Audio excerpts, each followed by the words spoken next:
use the transit system. It's an urban area. I mean, in cities, which is really where revolutions are going to happen, right?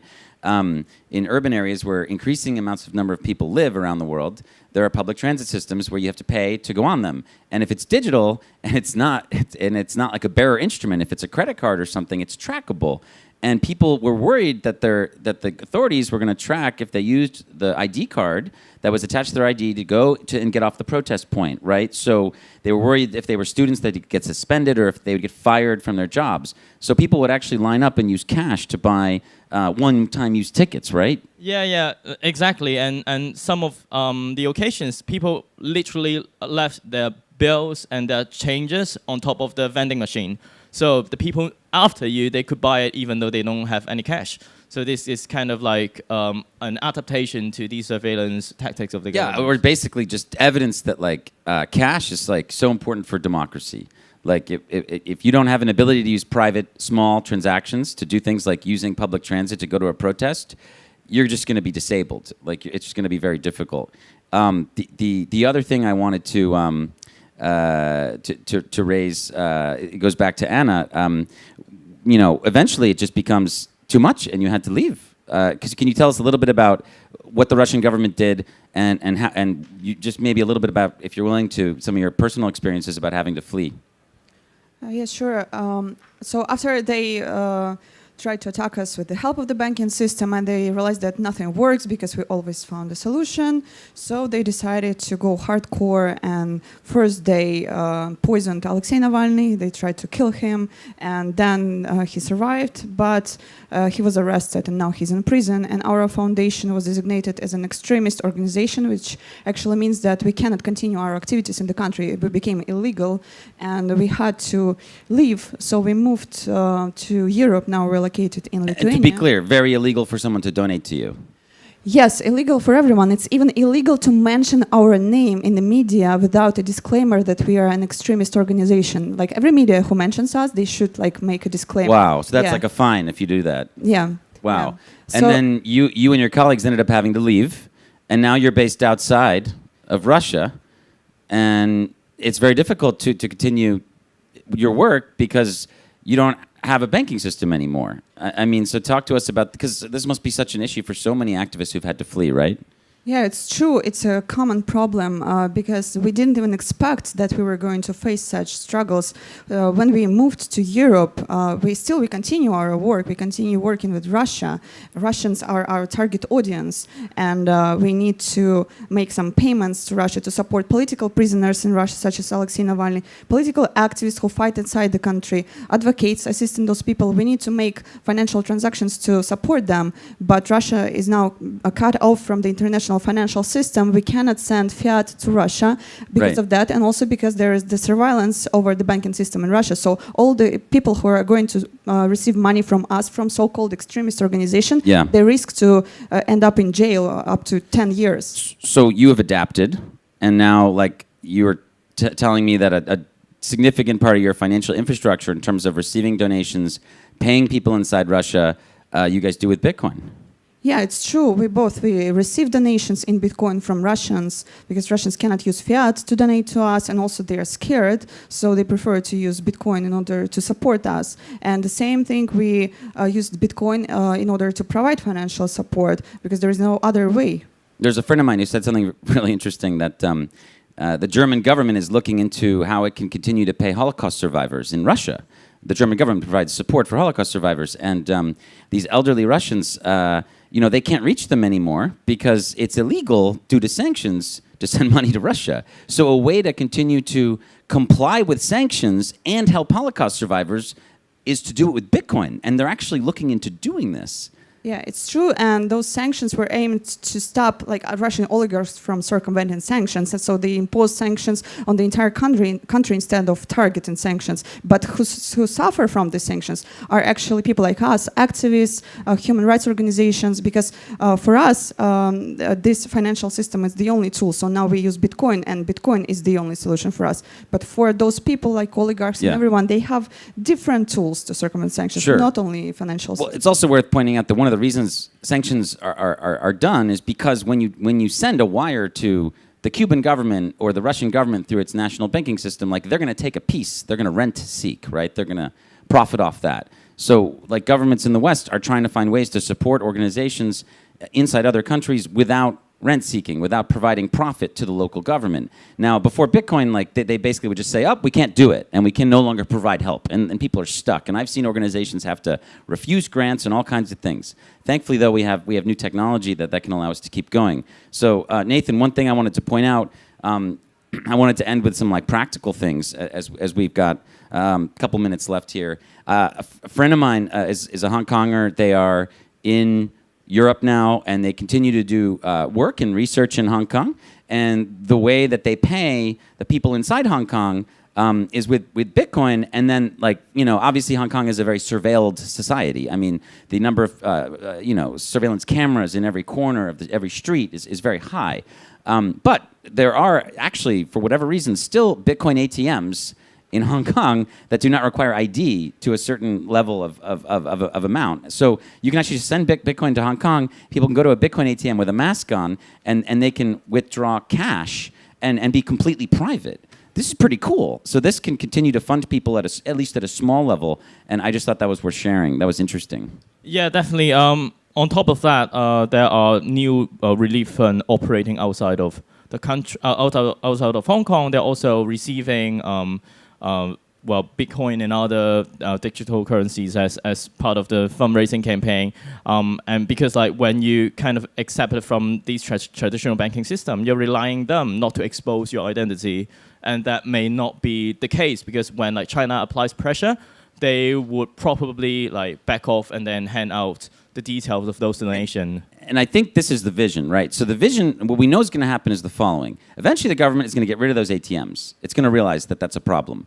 That's why it's so important what you talked about earlier about the circular economy. Like if you have pro-freedom markets and shops, like the government can't shut down the whole economy.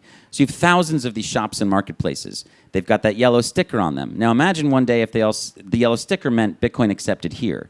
Okay, so now you are sending the money in to support people, and they can go buy their groceries. They can pay their landlord, and they can do it all in Bitcoin. The government cannot stop that. So that's extremely powerful to help think about building these economies in that way. And it comes from a long line of people who've experimented with this.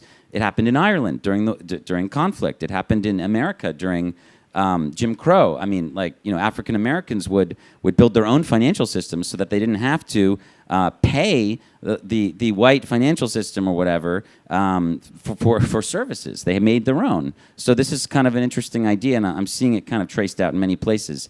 I don't know, Farida, do you want to talk about maybe like where you're at today? And what kind of innovations you're seeing with groups in West Africa around, like, you know, solutions? Yeah, sure. Actually, more and more activist groups and movements have been realizing how Bitcoin is a tool for them to counter government censorship and surveillance.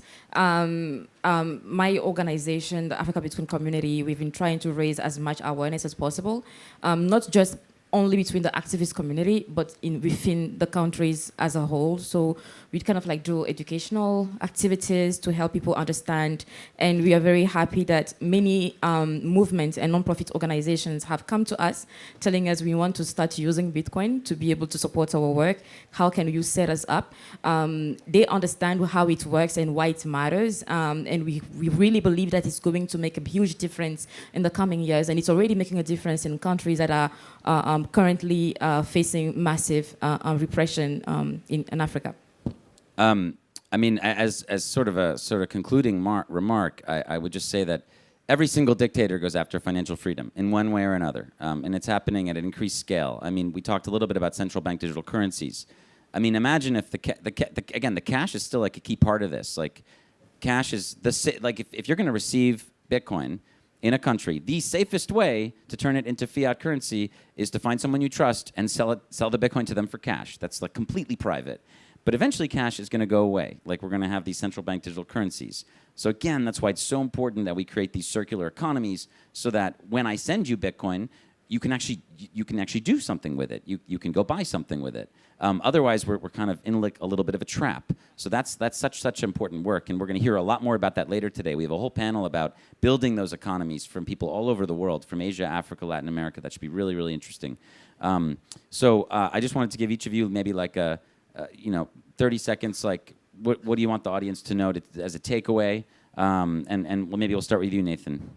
Yeah, I'm sure in this like dictatorial regime, it's really important for us to have the capacity to do anonymous donation, and also in these like decentralized banking system that can allow us to receive funding without the hindrance or without interception from the government. So I would love to see like it developed and to see how it could be more accessible to the ordinary people, whether to use it or whether to donate it.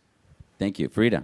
Yeah, conversations around money are often erased from human rights spaces, and especially activist spaces, because people are shamed for talking about money when they are activists, because you also want to make sure people don't see you as doing it for financial reasons. However, when we look down, almost every single struggle is tied to some extent to financial freedom. It's about people being able to use money as they want, and people being able to earn money even in the first place, to live in dignity. So I try to make activists understand that when you live in a country that your money is, the fate of your money is decided by those who don't want you to live in dignity, then you are not free. You can't achieve any freedom. So when I receive questions like, how can a human rights activist be talking about Bitcoin and money and stuff like that, I said, whoever controls your money actually controls your life. Thank you. Thank you. Anna. People like us, activists who fight against dictatorships, we really use Bitcoin to make the world a better place. So we really use tools that are created by developers, and those developers may not even know that we use their tools, and they can provide safety and freedom for people, and they don't even know about it. So I think that it's very important that we speak about it, about such cases like about activists, about human rights organizations, so that the community knows about us and they collaborate with us and maybe help us create something specifically for some specific cases, and don't hesitate to reach out to us and to communicate and maybe to discuss how we can collaborate and do something together. Awesome. Yeah, I mean, look, there's so many people in this room who build tools, who are working on building tools that could be freedom technology. So I would encourage you all to connect. Thank you all very much. There's one, you'll see this kind of fun little backdrop we have, and there's one here that's very relevant for our panel. It says, "A dictator's nightmare, money controlled by the people." And that's really what we're going for. So thank you all so much. It's been such a pleasure to have you here today. Thank you. Thank you so much, Alex.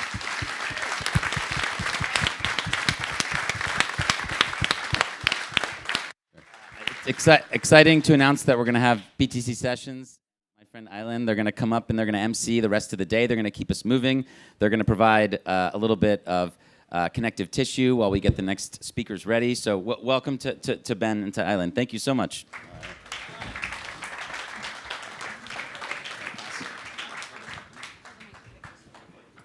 Here, let me take this chair.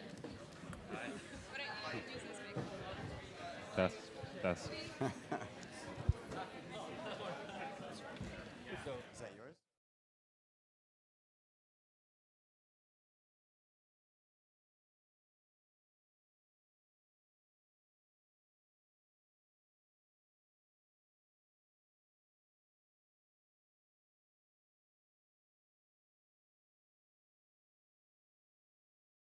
We've got up again really quick before we dive into the next talk. My name is Ben, also known as BTC Sessions. I'm very happy to be here. Thanks to Alex for having me join in, and also Island will be co-hosting with me, and we're going to swap off for each panel. So you're going to see a lot of both of us throughout the day. But nonetheless, I'm going to give a little intro to our next couple guests here, and we'll welcome them up in just a second. Yes. It's going to be a little tight in here, of course, and a lot hot in here. So we'll wing it. We'll make it work. But nonetheless, as people are coming in and out, I'm going to intro the next talk, and we'll bring up our next panelists here. So this next talk is entitled A New Banking System for Activists. You guys can come up and I'll just do my thing as you guys get yourself situated. So this talk is entitled A New Banking System for Activists. And I'm going to read the summary here really quick. Civil society groups worldwide are adopting Bitcoin and cryptocurrency as an alternative to the banking system as legacy models fail. Being one's own bank and self-custodying Bitcoin remains the ultimate goal. But many are interested in also exploring community banking models that could work for NGOs. Here we're going to hear from two entrepreneurs launching such a system. So please welcome to the stage Obi Nwosu and Justin Moon with Fetty. Can you hear me? Oh. Is it on? Ooh. Okay, there we go. So I'm Justin. Nice to meet everybody, and thanks a lot for the intro, Ben. So I was at a dinner about 5 years ago in Dallas, Texas, with a bunch of cowboys who drill oil and were learning about Bitcoin, and we were all kind of on the same page, right? A bunch of Texans, and then the dinner finished, and then a speaker stood up and started talking about activism and freedom and tyranny. And these are all things that appealed a lot to the freedom-loving Texans, right? But that's kind of a parochial group of people who are just in their little part of the desert, and so Alex sort of introduced us to the plight of activists and freedom fighters across the world, and he bridged the gap between our two communities, right? We'd never heard of most of this in Texas, and I think for those of you who are activists, Alex has kind of done the same thing for Bitcoin, right? He introduced Bitcoin to you, and it's just great to see our two communities coming together. So yeah, my background is as like an educator. I taught a Bitcoin programming class for a long time, run meetups and stuff like that. And I was always looking for a way to help a lot of people use Bitcoin, onboard a lot of people. So that's kind of how I got involved. Obi, what's your story? How do you find yourself here at Oslo Freedom Forum? So so I'm an Anglo-Nigerian. So I was conceived in Nigeria, born in the United Kingdom. So I like to say that my mother made it to Heathrow Airport, and then I combat rolled down the stairs into Heathrow. And so because I was a child of two worlds, one, I was a geek, so I was into technology, but I was also acutely aware of the unfairness in the world.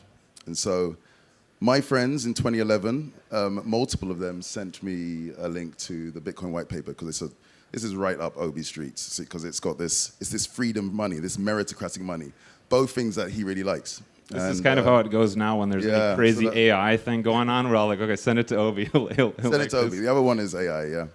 So that's when I got into Bitcoin. But those same reasons are the same reasons why many people here get into human rights defense and activism. They understand that there are challenges in the world, and they won't sit back until they are solved. And so when Alex accosted me in Miami last year, I ended up at the Oslo Freedom Forum last year after a lot of convincing, and it changed my life. So let's take it back a step. So you got into, you found the Bitcoin white paper in 2011, right? What did you, and you thought this was a way to kind of address the unfairness and inequality in the world, right? A fair, honest money could help there. What did you, what was your first venture into bringing Bitcoin to people? Yeah, so really quickly, in 2013, I set up a Bitcoin exchange because I thought this could be a way to help people buy and sell Bitcoin, and we could custody it for them. In fact, fun fact, the first, I used to make copious notes on Notepad, and the first piece of paper had this sort of diagram of Bitcoin, Nigeria, which represented the global south, is a summary, and this sort of circle saying, how can we connect these two together?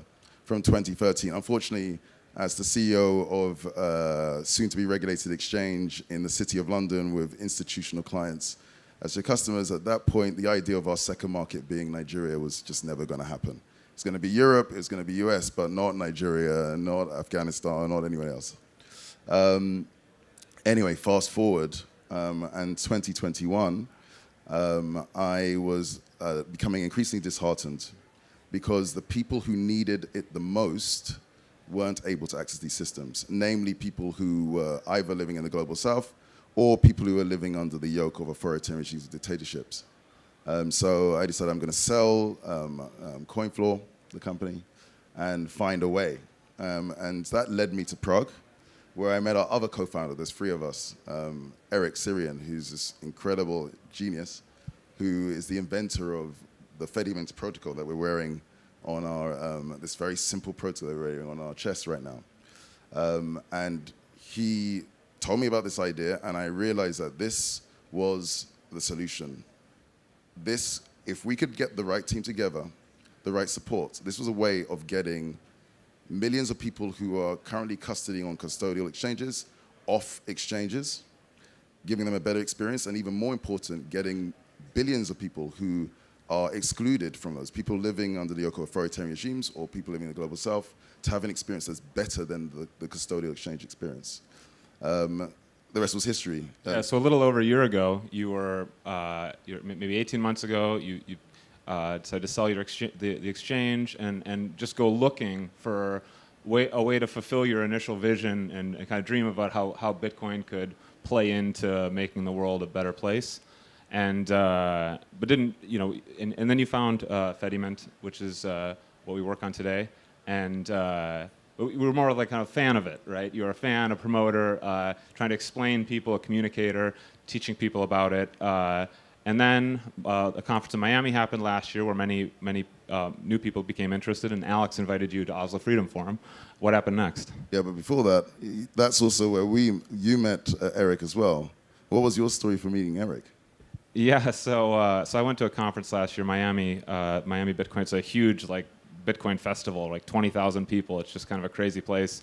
And I went to a hackathon and sat down next to a German guy, and we started talking, and he started telling me his idea. I'm like, oh, that's quite interesting. I'm not going to help you, but it's interesting.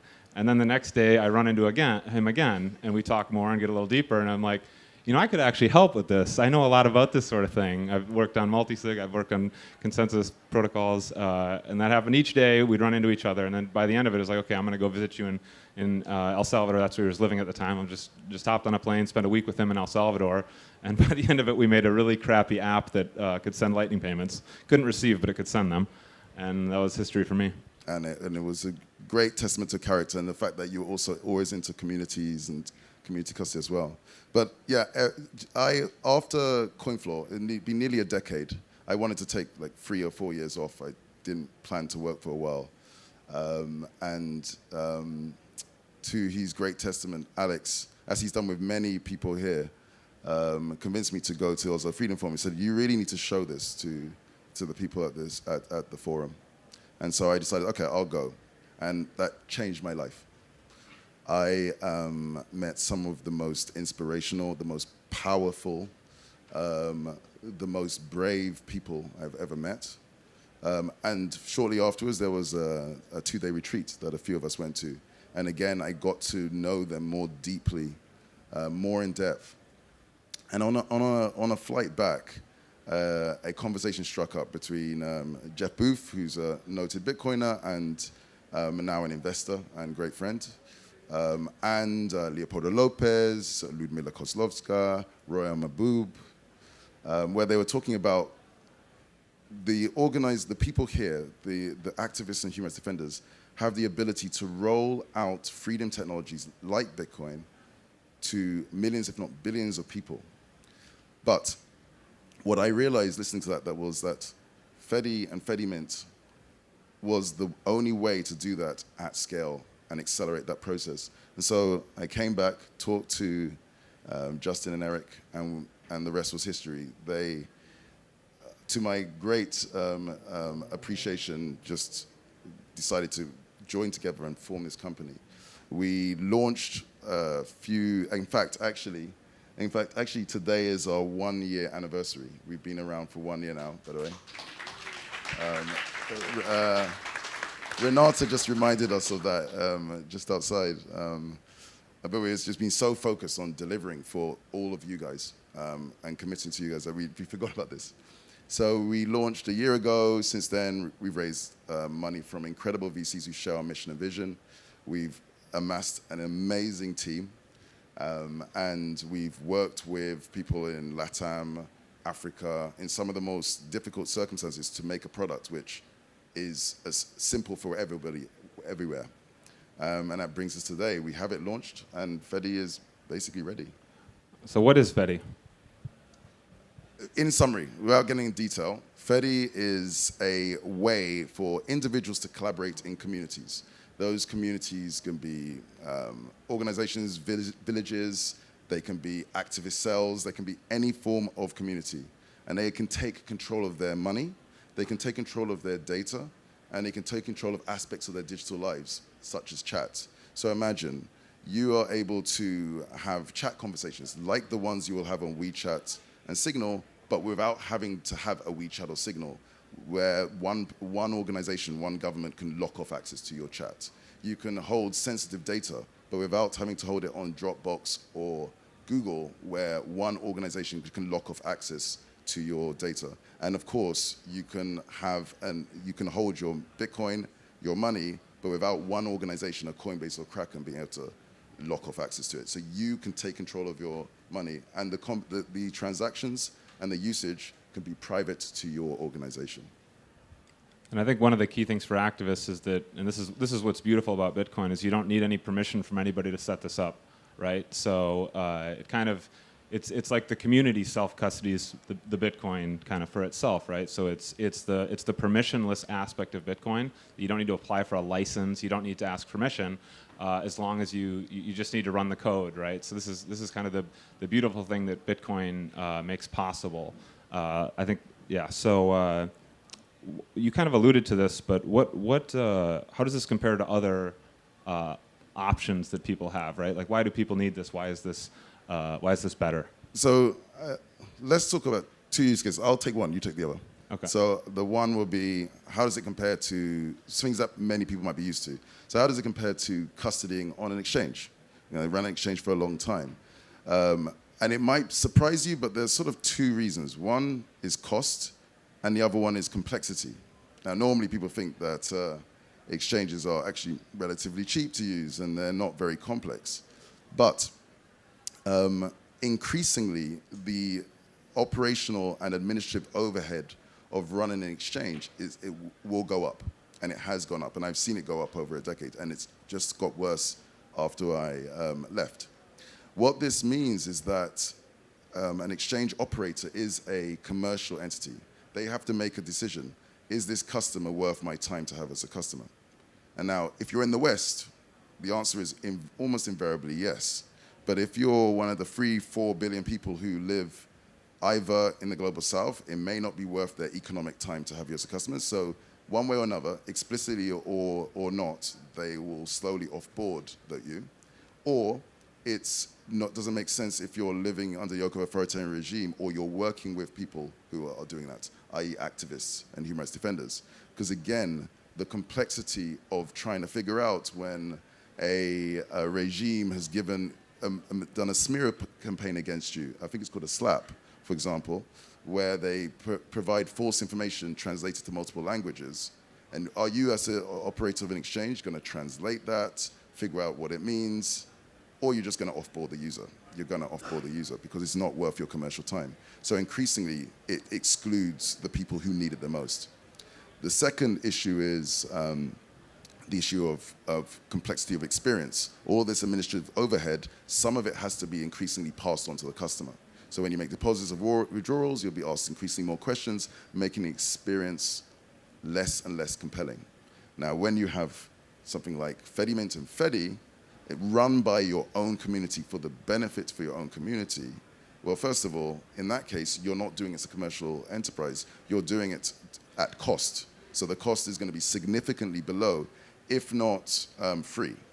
And also, the operational and administrative overhead doesn't exist as well. So usage of a Fedimint, signing up takes seconds. Usage is as simple as the simplest exchange, if not simpler. And the other option is self-custody, which is something we all I mean, I think we both self-custody Bitcoin. We're not anti-self-custody by any means, right? But it's sort of the end goal, right? And it has the benefit is that you can truly own your own money, right? Which isn't really possible with fiat money. And this is kind of one of the amazing things about Bitcoin. But the downsides is it kind of takes a fair amount of education to actually understand what's happening, right? Like it's good to understand what's happening, and you should educate yourself really before you put a significant amount of money in self-custody. It can also be somewhat expensive. If the best practice is a hardware wallet, which can cost $100. And lastly, in a world where the global south onboards to Bitcoin, 8 billion people onboard to Bitcoin, it's going to get really, really expensive to use Bitcoin directly. The fees are going to go up very high. It may cost $50 to send a transaction, right? So then layers above Bitcoin will just become much more affordable and I think that's where most of the usage is going to happen. So I think Fedi is a great kind of intermediate place between the extremes of self-custody and third-party exchange custody. So lastly, I think we had about 30 seconds left. We need 30 seconds. How can people participate? What's next? So we're already working with certain groups that we've been in contact with for the last year, and we'll continue to do that as we refine the product for production rollout near the end of the year. And once it's rolled out, anyone will be able to download it. We'll have people on the ground to be able to support. But what's most important and what's most exciting about Fedi, as we alluded to, is community. Everybody here, the human rights defenders, activists, people who care about their communities, have a superpower. You have a superpower. That superpower is community. It's community-mindedness to a level that very few people can compare. And what we have done is create a technology that can supercharge that can combine your superpower of community with freedom technologies like Bitcoin, like Lightning, like Fedimint, and others. We can combine them together to level up humanity. So what we would like you to do is join us so we can level up humanity together. Thank you. Thanks, guys.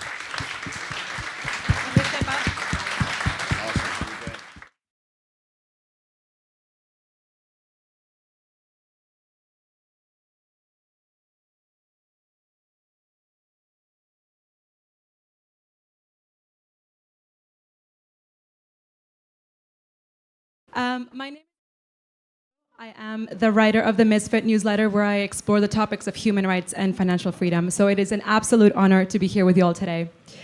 For our next panel, we have, it's called A New Humanitarian Lifeline. When existing currency rails don't work, humanitarians from Africa, Asia, Latin America, and the Middle East have turned to new technology. So today, you'll hear from innovators who have rescued refugees, funded underground schools for girls, transcended financial barriers, and supported medical workers with Bitcoin and stablecoins. So please welcome to the stage Roya Mahboob, Meron Stefanos, Leopoldo Lopez, Fadi Al-Salamin, and Faisal Al-Mutar. Thank you so much and enjoy.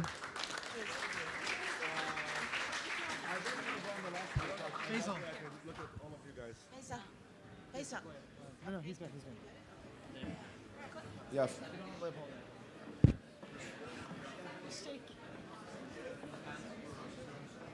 We're in a long-distance relationship, huh?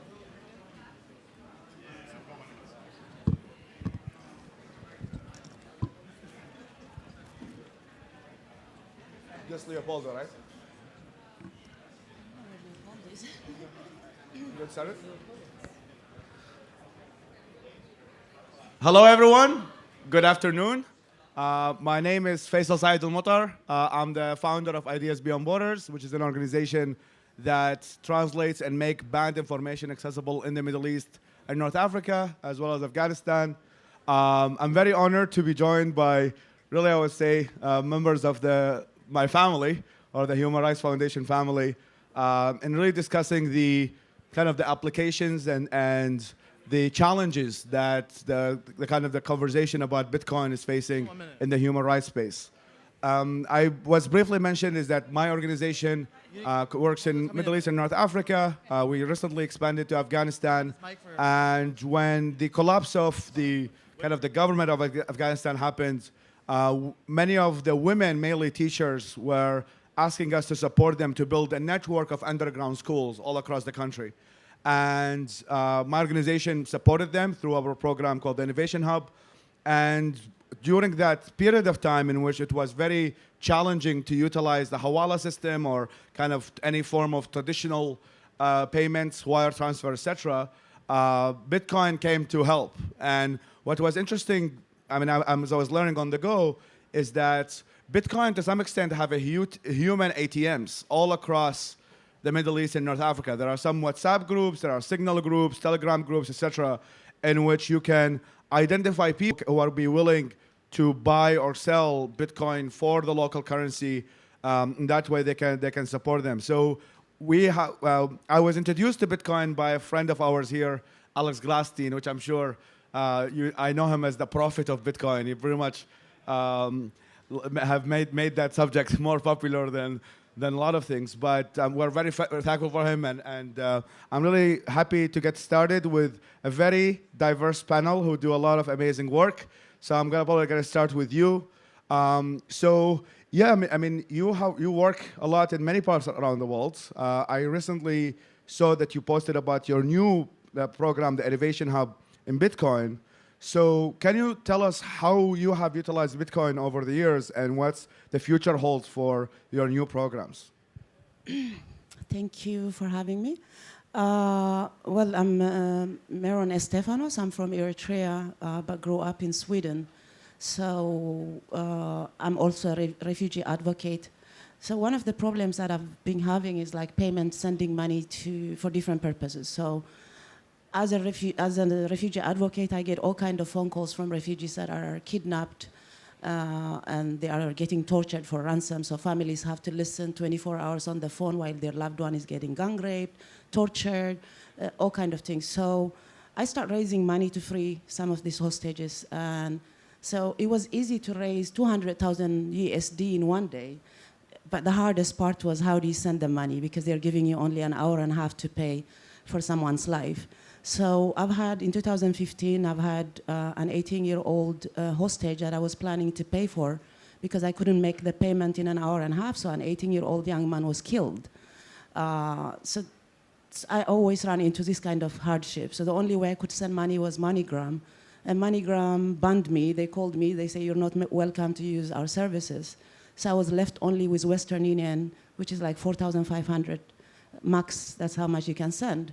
So when Alex Gladstein orange pilled me and Bitcoin just made sense. And now I can pay ransom in less than an hour. I can send it to Sudan, to Libya, to anywhere in the world and convert it into fiat and rescue people. So this is how I got into Bitcoin.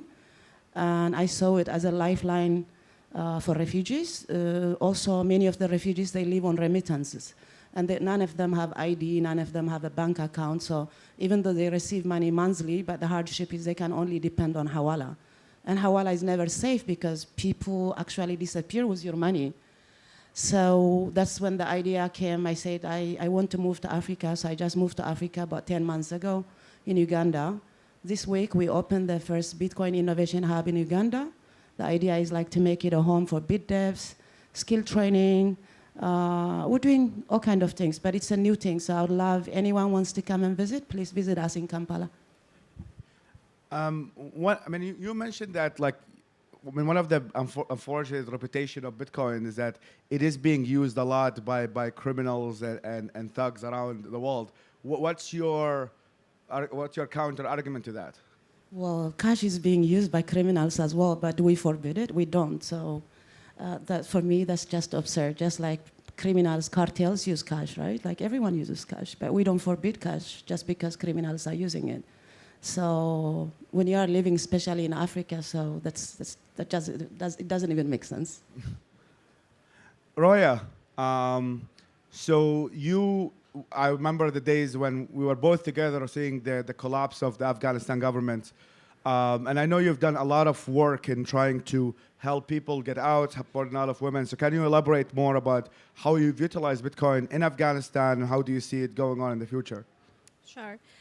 First of all, good afternoon, everyone, and it's a pleasure to be here. I'm Roya Mahboob. I'm founder of Digital Islam Fund, which is a non-profit organization which is trying to empowering young women in developing countries like Afghanistan. Back in 2013, we had a platform which is allow women to write the blogs and they can share it with the people, and we pay them based on the content that they publishing. And I had also a lot of programmers, but our company is increased. We had a lot of people that we hired, and the biggest problem with it was paying these women, because most of these women across the country, they did not have a bank account, and obviously 1.7 billion of people don't have bank account, but in Asia, in Afghanistan, 85% didn't have bank account, and mostly were women. It's not only because of poverty or they didn't have the ID, but also because it's a very conservative society, and men usually intended to control the lives of the women, and when they do it, they're trying to control the financial. And that was the reason, and it was challenging. And we had to send the money by Hawale, which is, she mentioned.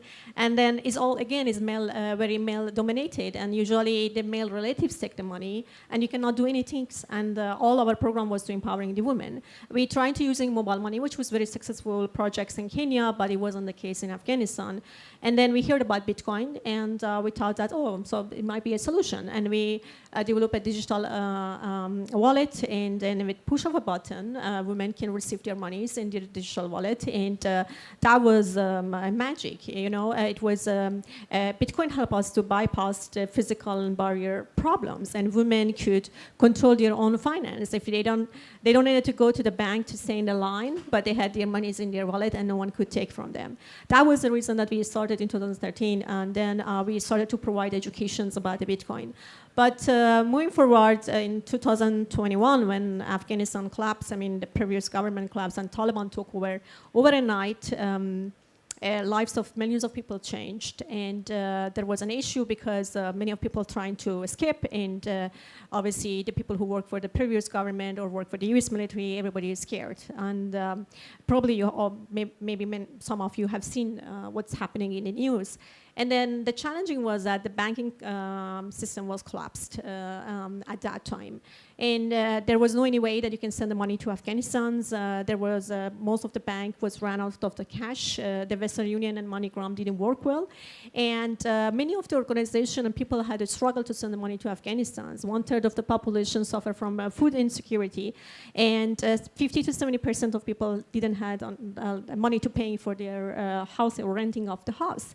And the only things that at that time was safe was cryptocurrencies like Bitcoin and stablecoin that was remaining safe. And you could send the money for those who knows how to using the cryptocurrencies, and they knows and understanding the technology, that was one way of saving that many of the people.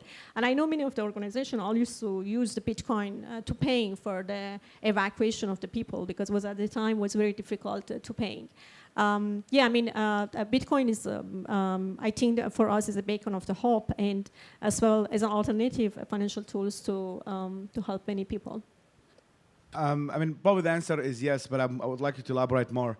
Now that kind of the Afghanistan government has collapsed, and the Taliban is not pretty much recognized by except a couple countries, do you see that there is going to be kind of a mass adoption of Bitcoin in Afghanistan? And do you think that we might wake up in a world one day where people can pay rent or buy a house in Afghanistan using Bitcoin? Do you think that mass adoption will become, and how can we make that happen?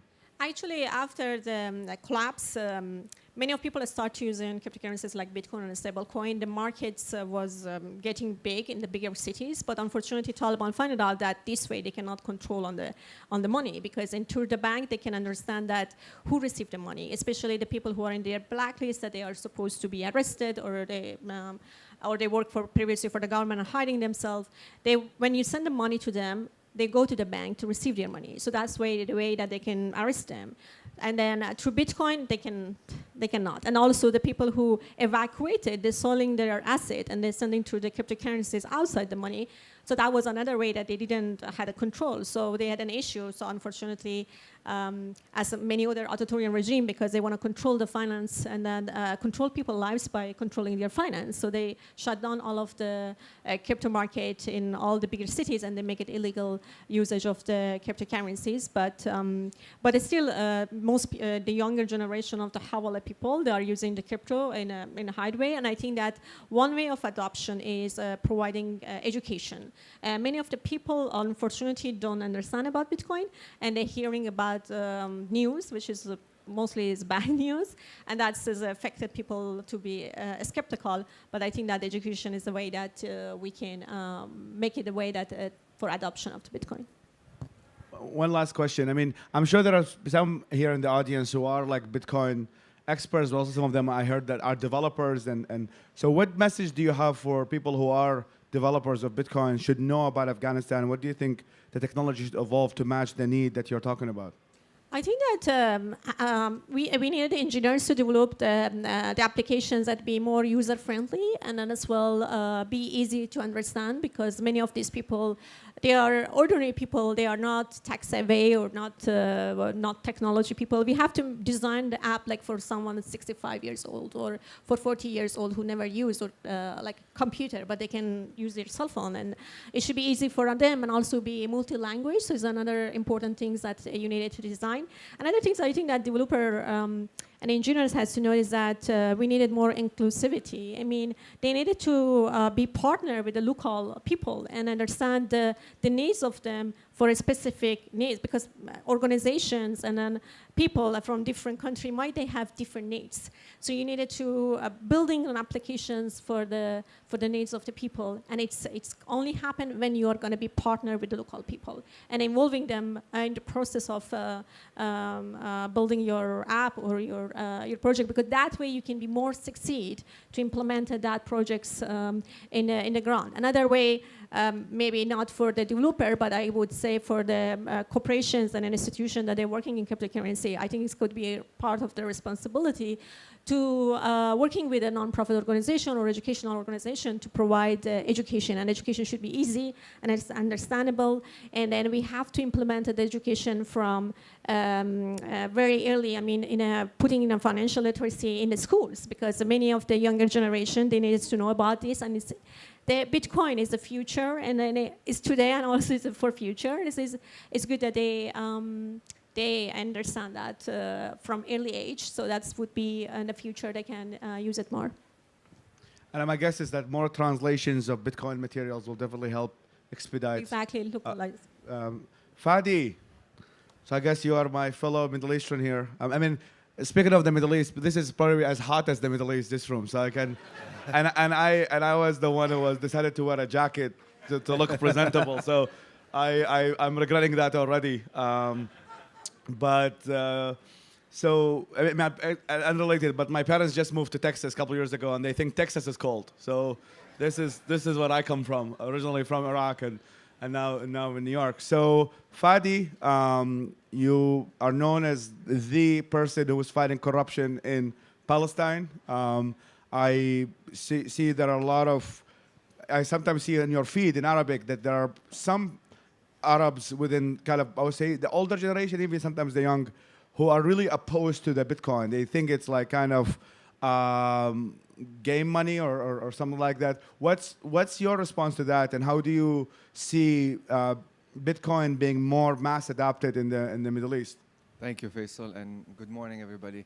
So I always say there are like at least 3 reasons why any Palestinian would be interested in Bitcoin.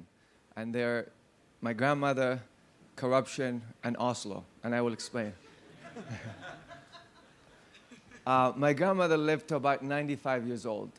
She never had a bank account. She had lived through the Ottoman Empire, the British Mandate, the Jordanian kingdom at the time, the Israeli rule, and then the Palestinian Authority.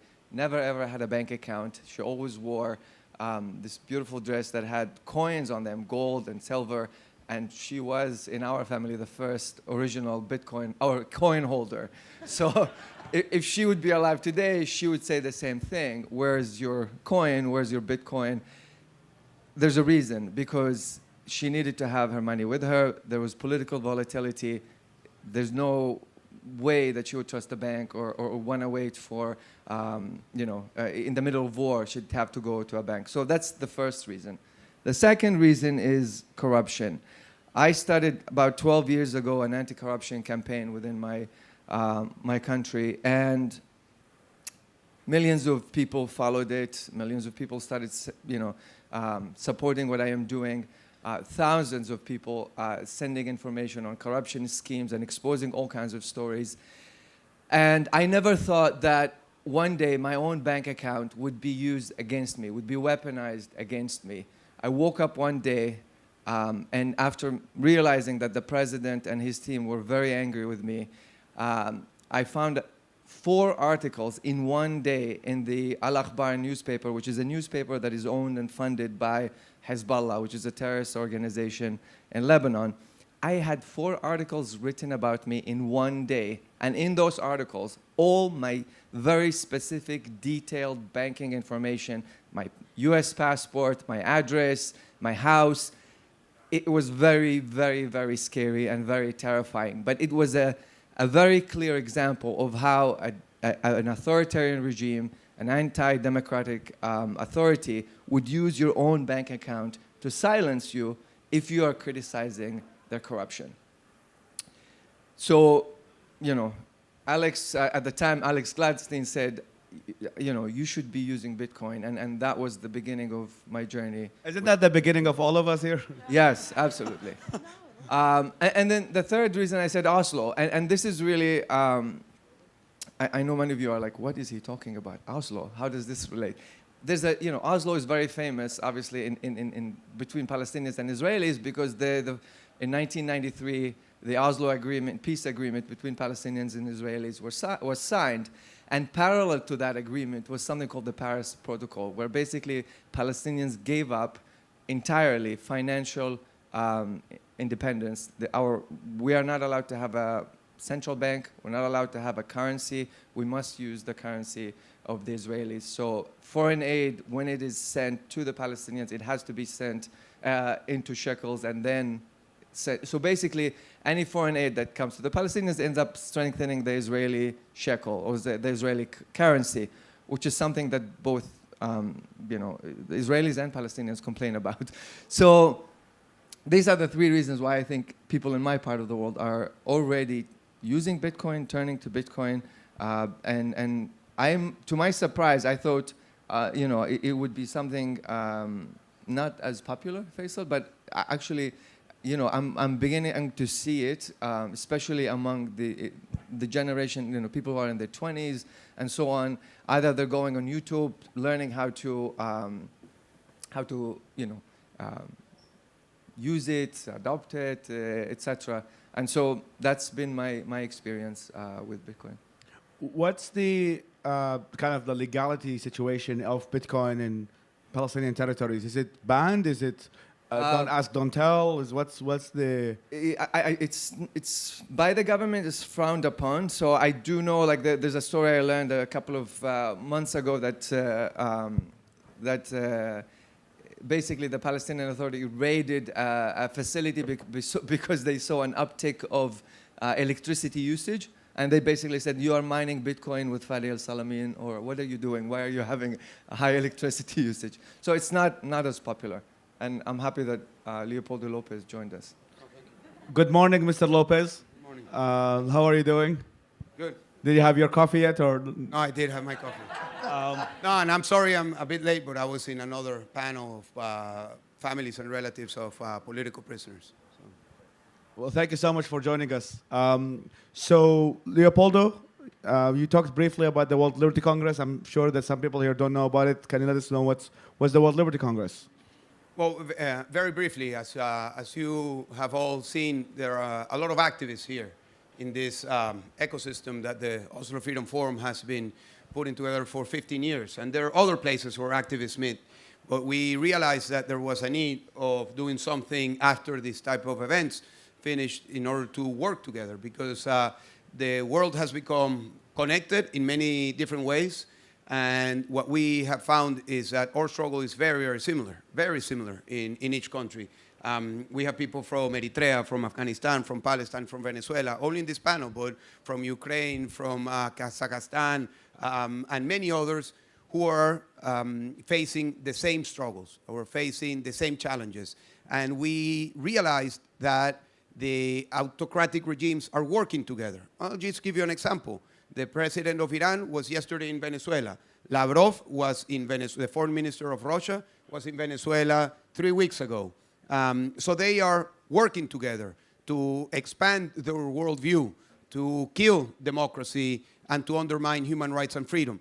So we decided to come together, to work together, to share our stories, not only to know about us, but to think about what are the best ways to articulate our efforts. And since this is a panel on financial freedom, one of the things that we are convinced is that these new tools, these new technologies, Bitcoin in particular, can become of a great support in closed regimes, because we all have the challenges of getting resources into our movements. And we have all seen how our NGOs or political party, my political party in Venezuela, for example, is a terrorist organization for the regime. For me, it's a great pride that the regime thinks that we inflict terror on them, but we are illegal. We don't have access to any possibility of being registered or of having accounts. So we have the obligation to figure out different ways of how we get support,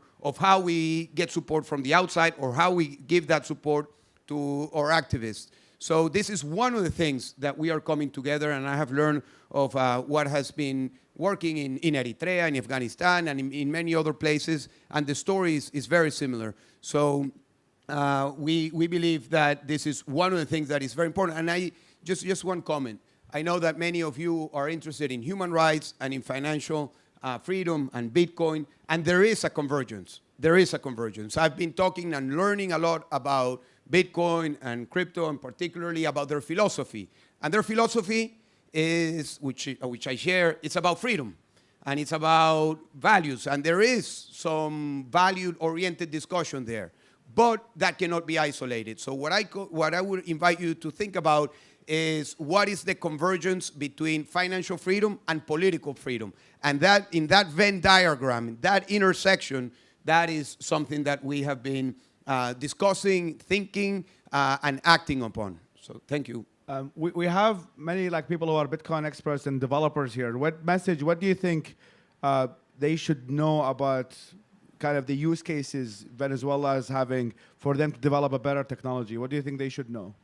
Well, there are many challenges, and I'll just give you a super brief example of what we did in Venezuela. 2020, COVID, we were able to identify funds from the regime. The United States seized those funds, and we had the possibility of using those funds. So 2020, main priority, front lines, medical doctors, nurses, and we decided to present a project to give direct support to medical doctors and nurses. And the only way to do that was outside the financial system of the dictatorship. So we did it through a stable coin, and we were able to register and give direct support to 85,000 medical doctors and nurses. And that's just one example of what we did.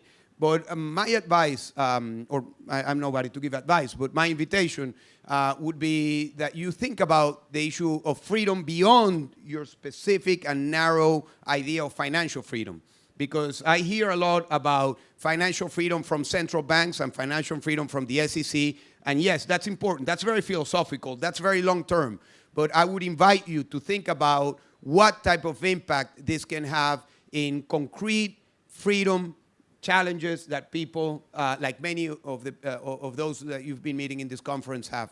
Right now, today, we have those challenges. Right now, today, we need to get funding for many of the initiatives. Right now, today, we need to make funding and finance a strength and not a weakness, because many of us have seen how our movements, NGOs, have been dismantled and criminalized because of the financial structures that we have. We have seen in all of our countries many people gone to prison because they either received or gave funds to a specific initiative. So that inhibits other people from participating and supporting, and it also, just doesn't solve the problem. So we were at the Africa Bitcoin conference that was organized by Farida. I don't know if Farida is, I know she's here in the conference, and other people. And for me, it was an incredible experience, and several of the people who are here were there.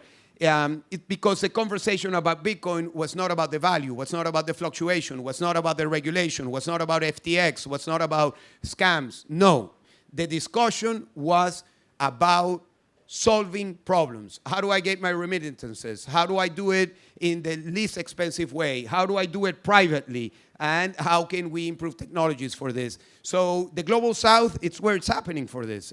It's where the usage will grow because it's not a luxury. It's a need. And here you will find voices that can talk very eloquently about that need that will change people's life.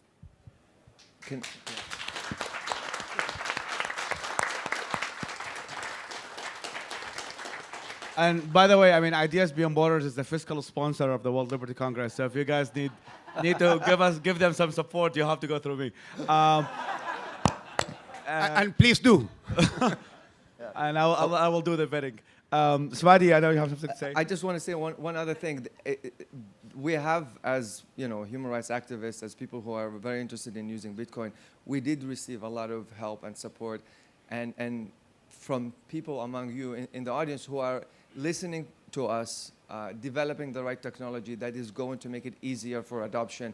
I know Obi is here and Renata. They have, FEDI. If you don't know about it, learn more about it. But this came as a result of these kinds of conversations between activists and human rights, defenders and developers. So thank you, Obi. I also want to thank him for naming it FEDI, which is FEDI with an E. So thank you. Well, I think we're very short on time. I mean, Roya, from your work, has most of the support for Afghanistan been individual donors, or have you been receiving funding from institutions that also utilize Bitcoin? Mostly private donors, individual donors. Do you have any advice for institutional people to start adopting Bitcoin? Is that one of the messages you? Yeah, I mean, that would be great if they do it, but also, obviously, I think that if they are trying to working in supporting the organization, a non-profit organization, especially when they are, like our organization that working on the authoritarian regime, I think that the Bitcoin is a solution because it's easier for us to send to Afghanistan, and with push of a button, you can send to the people that they needed the money. Right now, we have really struggling to sending the money. We have to find people in Hawala because banking system still is controlled and censored by Taliban, and that is an issue. Another thing that I want to add is just we needed to create a variance because unfortunately there is a mass media which is showing that Bitcoin as illegal or as a make it whoever work in this area they make it criminalize it, and it's which is not true. And I think that there should be some works done in that terms. And there are so many people in a living or organization that they're working in using cryptocurrencies and good things, and it's needed to be talk about that. And I just read it in the news that there is a research that only 1% of the transaction in Bitcoin used for illegal stuff. Well, it's in comparing with the traditional financial way, it's very less, and but media is not going to cover that, but they're just focusing on cryptocurrency, unfortunately. Awesome, and I think that puts us at the end of this panel. Thank you so much for coming. I'm having what? Can I say just? You cannot interrupt me. Please. Okay. No. I just forgot to mention something because I think it was a really interesting experience that I want to share with you. One of the things that we've been doing is something called the Freedom Academy. And with the Freedom Academy, what we want to do is train people at the grassroots. And we all know that this is something critical to build support in the ground with the right message, with the right capacity to organize movements and to do nonviolence. So we did our first event in Zambia It took place 2.5 months ago, and we decided to include a module on financial freedom. At first, there was some pushback with some of the people that we were doing this. They didn't know about Bitcoin. They had the FTX and things and regulation, all of this. And we said, we want to do this, and we found a donation through HRF in BTC, and we asked the donation in BTC. So we had Anita Posh, who is here. She has been doing great work in doing training for Bitcoin in Africa, so she came to our event in Zambia. We had 100 people that were being trained, and I just want to share with you my thoughts on how that training went. So the first thing... Very briefly, because I think... Very briefly, I know. Just first thing, the activists were not linked to Bitcoin. They were not linked to crypto. They were scared of it because of all of the scams that have been going on in Africa. However, we asked them to download a wallet. Anita was very instrumental and pedagogical in doing that. They downloaded the wallet, and with the donation, we immediately put some money into that wallet. And the conversation changed completely. Because people saw that there was some magic there. Because it was not a discussion about theory. It was not a discussion about, they saw that they had $50 in their wallet, and they wanted to figure out how to use it. So there were a couple of restaurants that were accepting BTC around, but then we shared that they could share it. So my point is that convergence has a very specific thing between activists and the usage of Bitcoin. Why? Because people like the ones who are in this panel and all around this conference are nodes of network. That's what the people around here are. They're nodes of network in their countries, outside their countries. So if you're able to put these tools in those networks, the capacity to expand usage can really have an exponential growth. And it really became very clear to me because I asked Anita, so the people that you usually train are already familiar with Bitcoin? Yes, because that's what they're looking for. But the people who might be the great centers of gravity of those nodes are people who are not involved. So if we can involve them, this could be something very interesting and important for the expansion of usage in the Global South and in the countries that we're working. So thank you for the minutes, but I wanted to share that. Thank you so much, Bildo.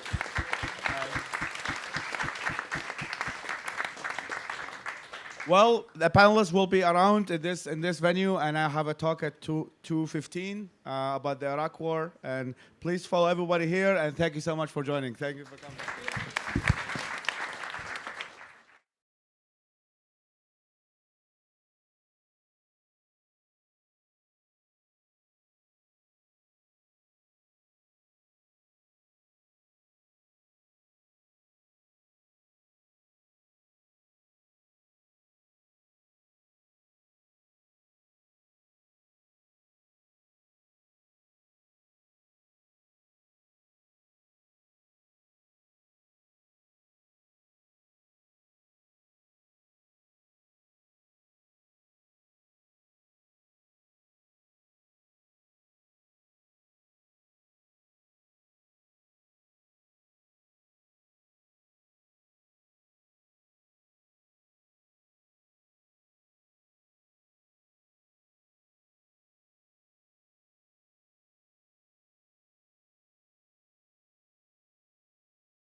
Internet.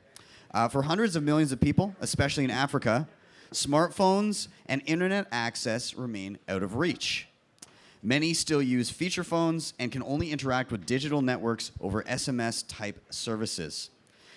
Here, we're going to hear from a South African entrepreneur who has built infrastructure so that anyone can use simple text messaging to access Bitcoin. So please welcome to the stage KG from Manchakura. Am I saying that right? Yeah. Okay, perfect. And of course, everybody's favorite dude bro, Miles Suter. Thank you.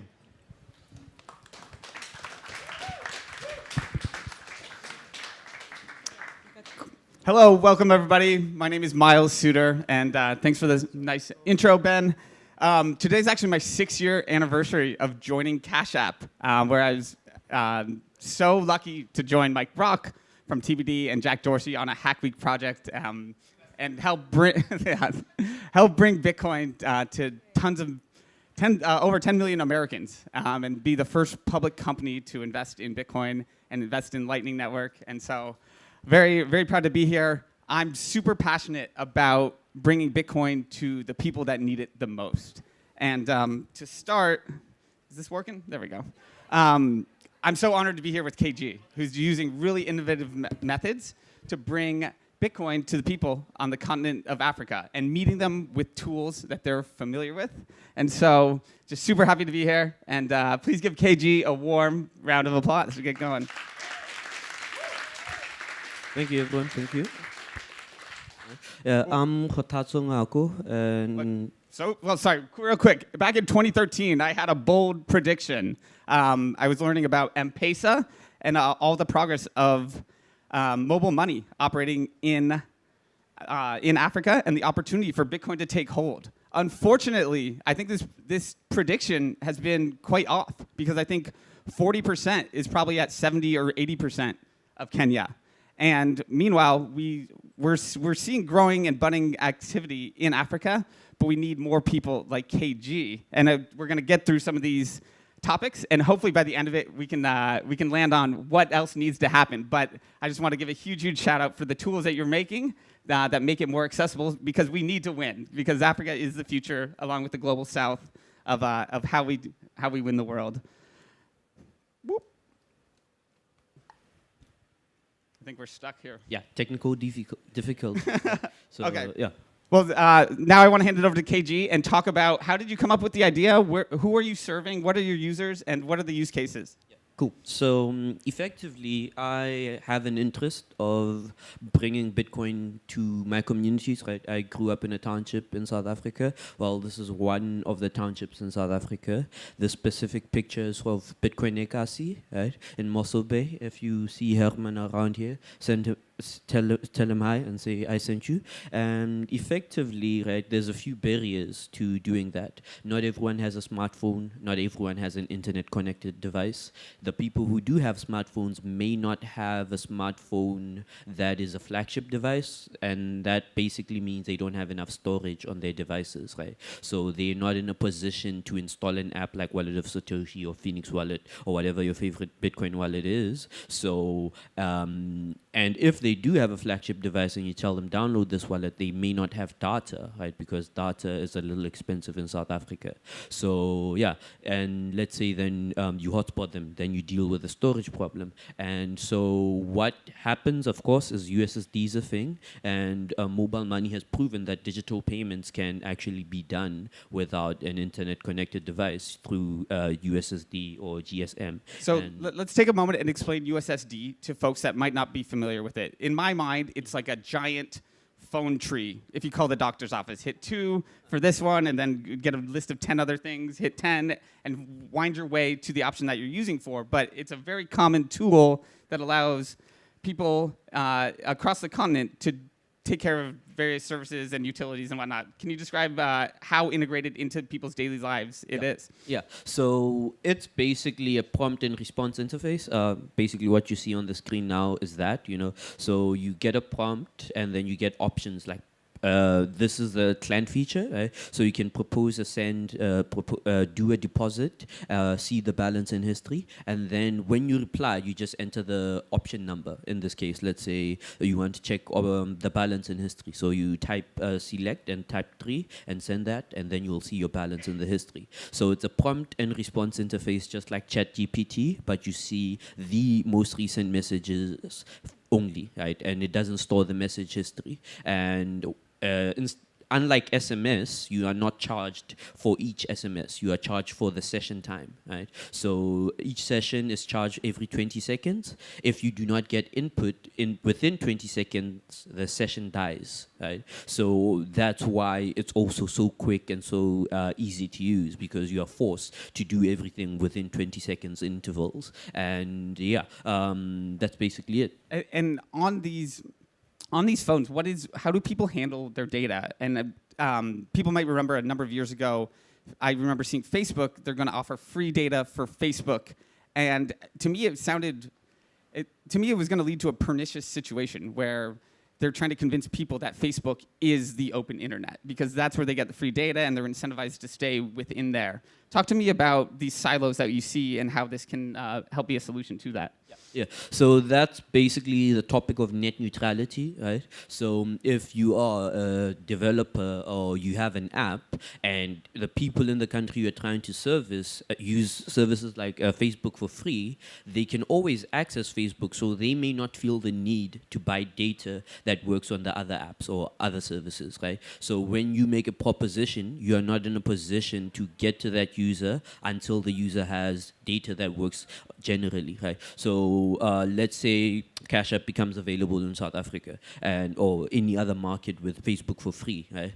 And of course, Facebook will not allow you to integrate payments or crypto-related things using their APIs. So you have a whole section of users that cannot use your service until they decide, okay, I'm not going to use Facebook for free anymore. And the telecoms in South Africa are not making this easy because they sell data at a discount when a person says, I'm only going to use this data on specific websites. That would be Facebook, TikTok, Instagram, WhatsApp, right? And since WhatsApp is a communication app, people just buy that one and say, okay, as long as I can communicate with everyone else, I don't mind not having access to YouTube or other websites. So it makes it also harder to onboard people to a new system. And so to me, this is ultimately meeting users where they are with tools they're comfortable with. I've heard Manchikora described as wallet of Satoshi, which is probably the most popular custodial Lightning wallet around worldwide because it's so simple and easy. Do you find that to be an accurate description? Exactly. Right. So it's wallet of Satoshi. Wallet of Satoshi had a USSD interface, and yeah.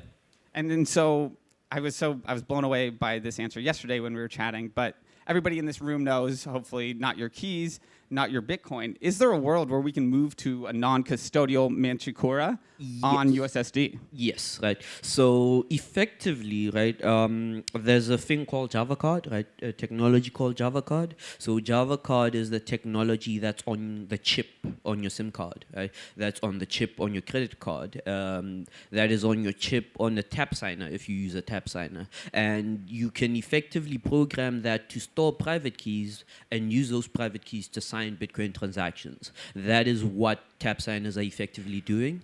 And what we want to do is actually do that, but on a SIM card. Right? So the quickest way to make that work on our side is something called a SIM overlay. And that is just very thin Java card chip that you can then stick on top of a SIM card, right? And then it will add all the functionality of hardware wallet onto a SIM card by adding another SIM toolkit on top of it. Cool. And you mentioned the ability for Cash App users to pay Manchikora users essentially for free and instantly across the Atlantic Ocean, one to the other. One of the important parts about Manchikora and using the USSD interface is human readable addresses. Can you talk to me about that? Yeah. So, yeah, and this is something I looked at when the project started, right? Effectively, a person is not in a position to copy and paste stuff on a feature phone, right? So how are they going to enter the address that they are sending to, right? Thankfully, there's something called a Lightning address built on top of LNURL. I think I've seen Ben Ark around. I don't know if he's here, but they did a wonderful job with LNURL. And then with the Lightning address, any person is now able to share and broadcast the fact that this is where you can send me Bitcoin. Right? For Machangura users, the default Lightning address is their phone number at 833.mobi. Right? And so they can receive Bitcoin from any service that has a Lightning address functionality via Lightning, of course. And they could also send to other Lightning addresses as long as they are able to type out the Lightning address. Right? And the Lightning address there is from a restaurant in Ghana. So the interesting thing with them is they don't even set a username, because you can also set a username for not, if you don't want to share your phone number publicly. And yeah, so they can also get reservations on the same phone number that they receive Bitcoin on. Amazing. And KG, when I first met you in Buenos Aires last fall, you really sent me down a rabbit hole of needing to learn more about the underlying infrastructure of on the African continent. And one of the things you mentioned earlier is the telecoms. And to me, the dream of having a Bitcoin telecom that can hop over some of these borders and serve in multiple countries. Talk to me about what it's been like working with the telecoms. I see this is from your website. I see a couple countries crossed out. Yeah. What's going on there, and do we need to have a stronger Bitcoin, somebody on the inside there? Yeah. So yeah, it's actually a headache working with telecoms, right? I personally that the telecom industry is more regulated even than the crypto Bitcoin industry, right? And yeah, every day you get a new email that is something random where you're like, okay, cool, let's see if we can satisfy them. But yeah, definitely, if there was a Bitcoin telecom, things would be much easier.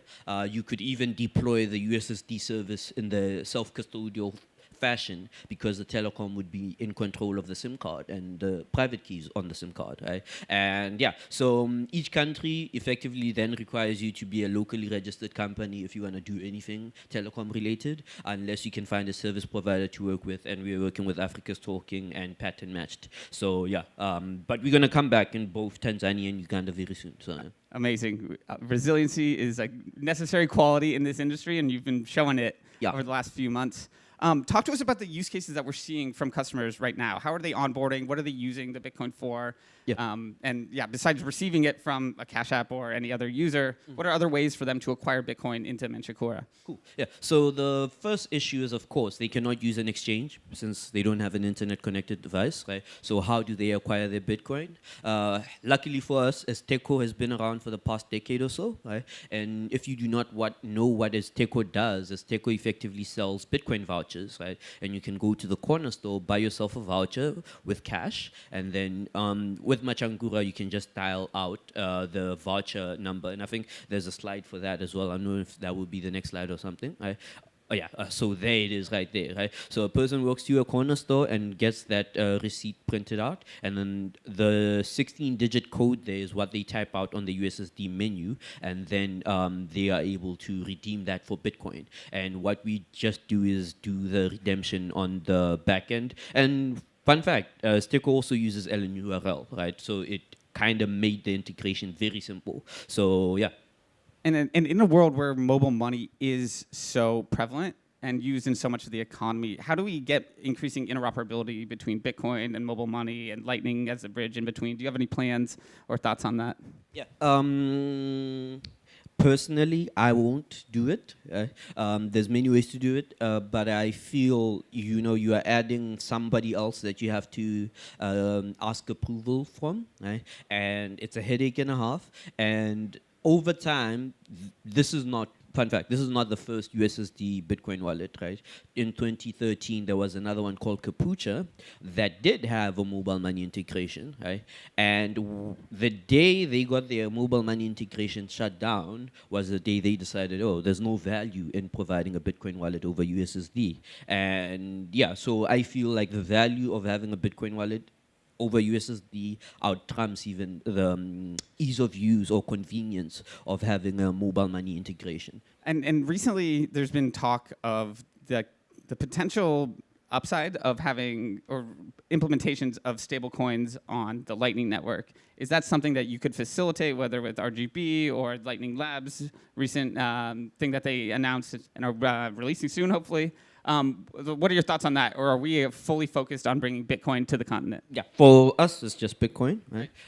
But over time, as the self-custodial element comes in, then users would be able to do everything they want and explore everything they want to explore, right? So, yeah. Beautiful. And we're running out of time here. But as the last question, KG, what do we need to do, and what support do you need, and what are your plans in order to help me make my tweet look smart in the future? Yeah. So yeah, effectively, more people need to quit their fiat jobs and work on Bitcoin. Right? There's a lot of gaps that need to be filled, and I feel like everyone has a lot of experiences that they could bring into the Bitcoin side and just fill those gaps. In whatever country you're in, there's just something that a person could do to help deliver this. Right? I think the Bitrefill guys are also here. Right? We also use Bitrefill because how are people going to buy stuff? And Bitrefill figured out, people going to have to use Bitcoin and live on Bitcoin. So we've integrated Bitrefill. In South Africa, you can buy groceries, restaurant vouchers, electricity through crypto convert, so on and so forth. So the more things there are, the easier it becomes to say, you should try using or living on Bitcoin. And there's all these issues highlighted on why you don't want to use the normal banking system, especially for the freedom fighters. But it's also bad to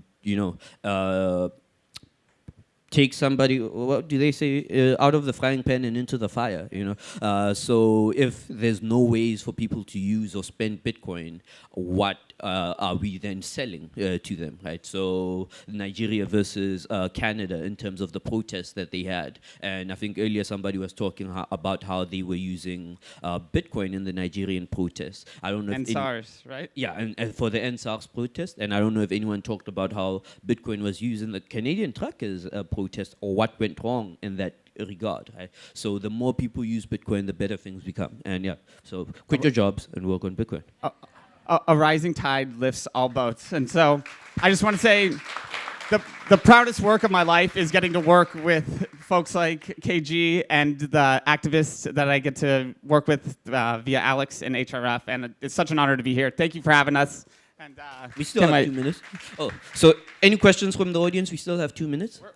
We're getting to this. Oh. Okay. Oh, okay. Do you want to do one? Yeah, we could do one. All right, let's wrap. Big round of applause for KG. Thank you very much. Thank you so much.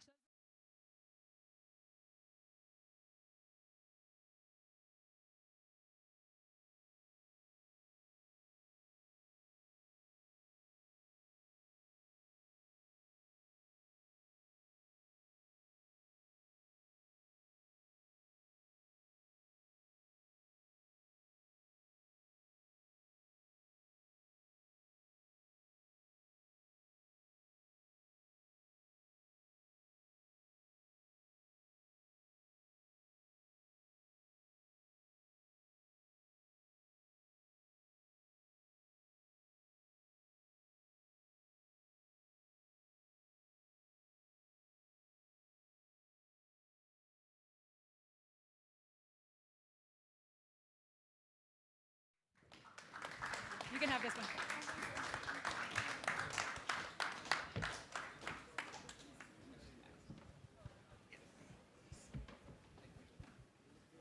Is it there? Okay.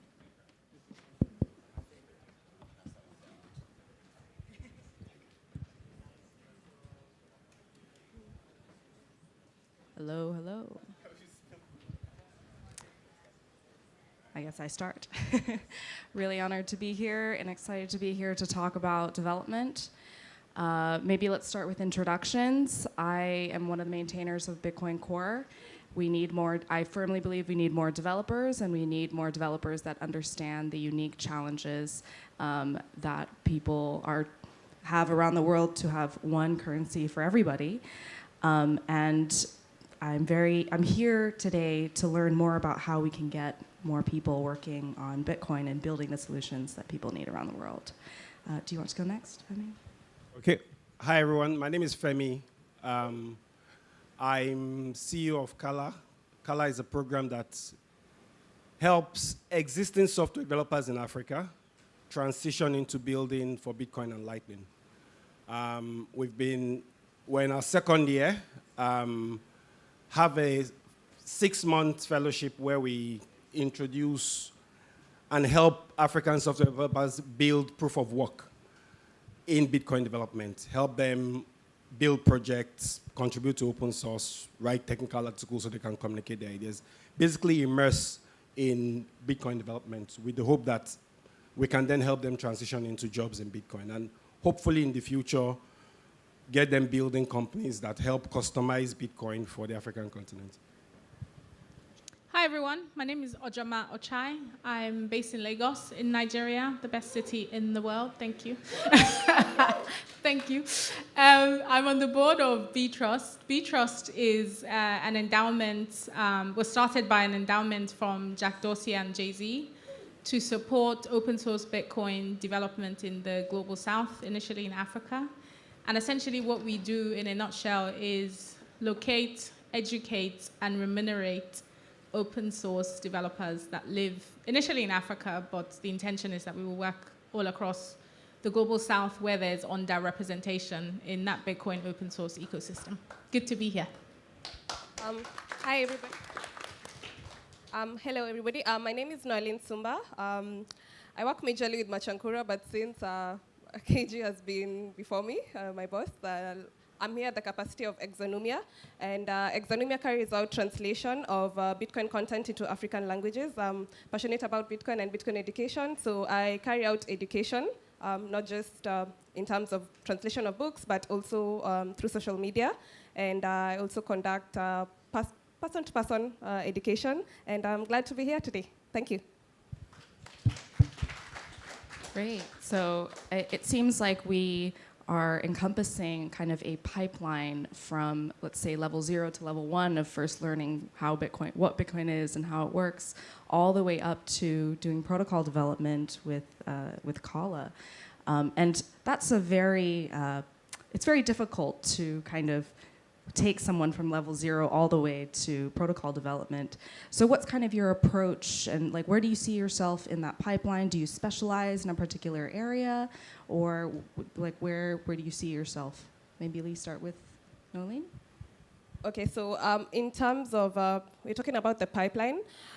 When I got into Bitcoin, I was more inspired with the philosophy behind it, and I feel when you talk about training the next generation of African developers, we should be giving them comprehensive education in terms of what Bitcoin is, not just the financial freedom that comes with money, also the economic empowerment that comes with it, the lifestyle change that comes with it.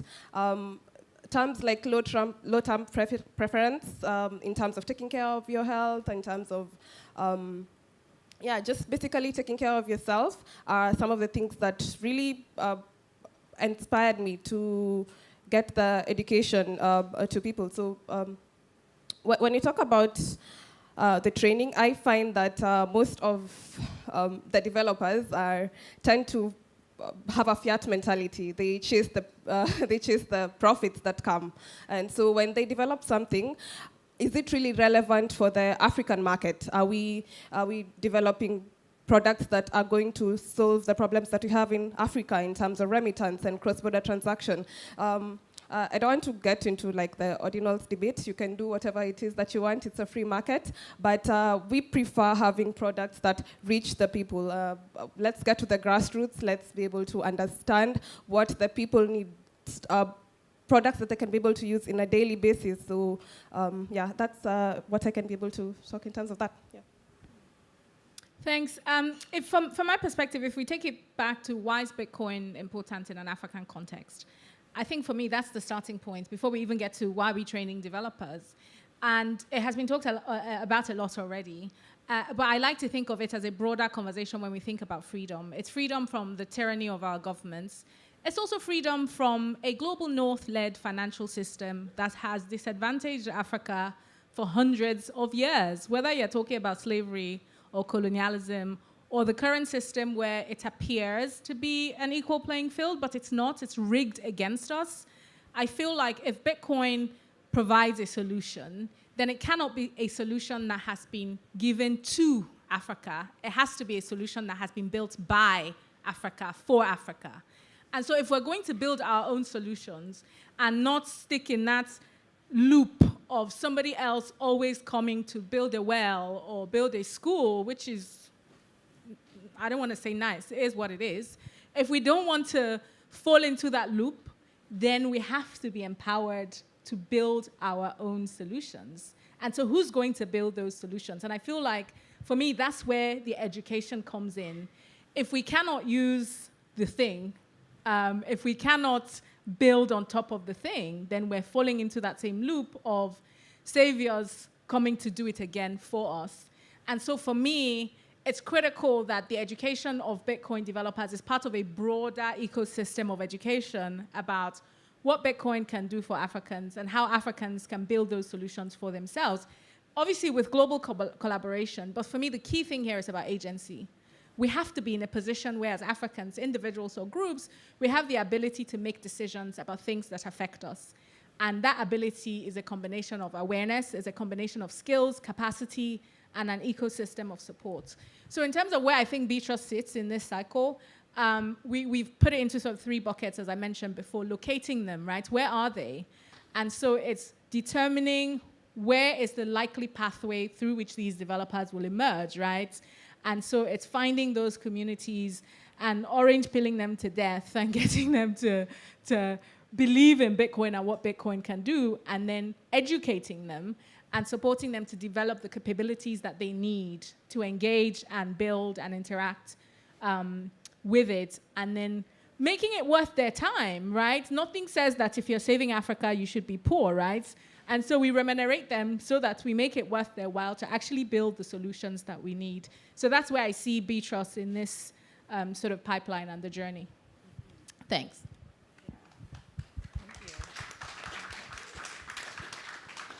If I follow on from that, because our thoughts on this align a lot. When I think back to previous waves of technology, unfortunately, my continent has typically only engaged as consumers. If you think back to, say, automobile got to Africa and Asia at about the same time. The Africans, if the best car is released tomorrow, trust me, by today, if it's released today, trust me, by tomorrow, there's an African governor or president or politician that's thinking about how to get that car to his country. Asia, on the other hand, created global automobile industries, global automobile brands. But because we came at it as consumers, not producers, we end up just buying what other people make. So when I think about Bitcoin, for me, I don't want us to engage this technology as just consumers. I see it, I recognize the fact that the biggest use cases, the business case for Bitcoin, actually is in my continent. But I also know that designers in Silicon Valley cannot in their wildest dreams fathom those use cases because they are not in their realm of reality. KG talked about Machankura.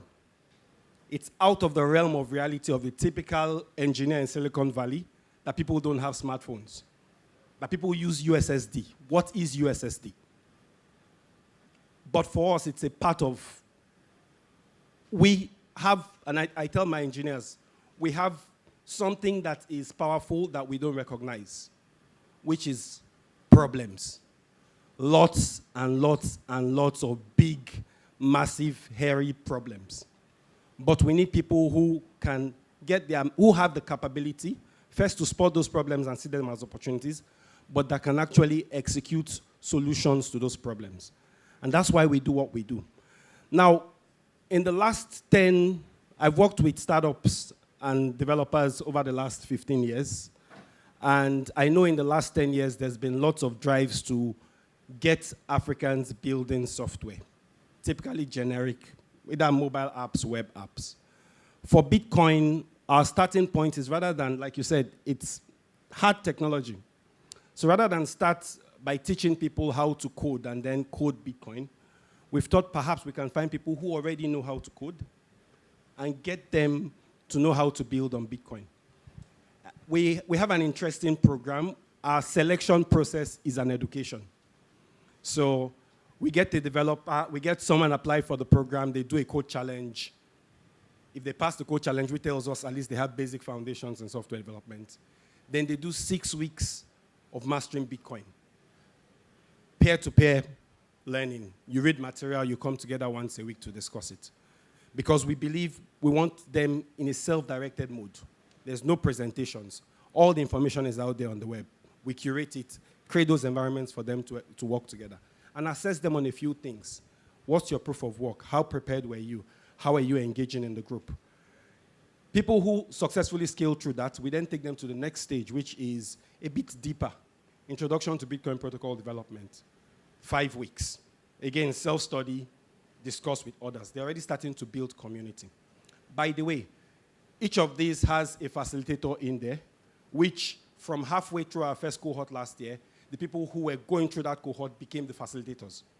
Because our intention is not just to create developers, but to actually build a critical mass and a community and an ecosystem. We have 5 of our engineers who've gone through our program here.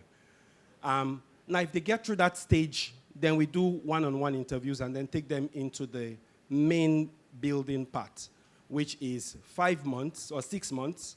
It's 20 hours a week. It's not a school, it's an engineering camp.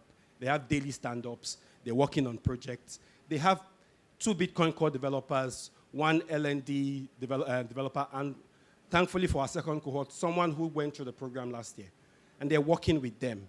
And they're creating proof of work. And they're building proof, because we don't want to talk about proof of work as theory. We want them to feel it because for us, it's a part of the DNA of Bitcoin. But we also understand, like Ojoma said, people need to get paid. The typical African graduate. So if in any of your companies you have an African developer and a Western developer and you pay them the same salary, they don't earn the same salary really. The African developer pays something called the African tax. How many people here have heard about the African tax? So the African tax is this. There's a certain percentage of my salary every month, guaranteed, that's going to go back to my family, to my brothers, my sisters, my younger ones. Right? Remittances. So the salaries may look the same, but there's expectation from family. And these guys need to be able to fulfill those expectations. And so for us, the thinking is train them in Bitcoin, help them get jobs in Bitcoin. By the way, I have 7 developers that I need to get hired from my latest cohort. So if anyone is interested, please, let's have a conversation afterwards. That's my big KPI for this conference. But the goal is get them jobs, get them to get financial security, get them to understand how to build software, scalable software in structured environments. Because my expectation is that in 5 years, in 2 years, maybe less, some of these guys will be the CTOs, the CEOs of the next Bitcoin startup solving critical problems in Africa, powered by Bitcoin and Lightning. And that's where we fit in the puzzle, and that's why we do what we do. Great, yeah. Yeah, so one thing I noticed, I work with some of the mentors in Kala at Brink, where we care a lot about educating and bringing more people into the space. And I noticed, shout out to Abubakar Ismail Sadiq, who has been opening pull requests to Bitcoin Core and really meaningfully contributing.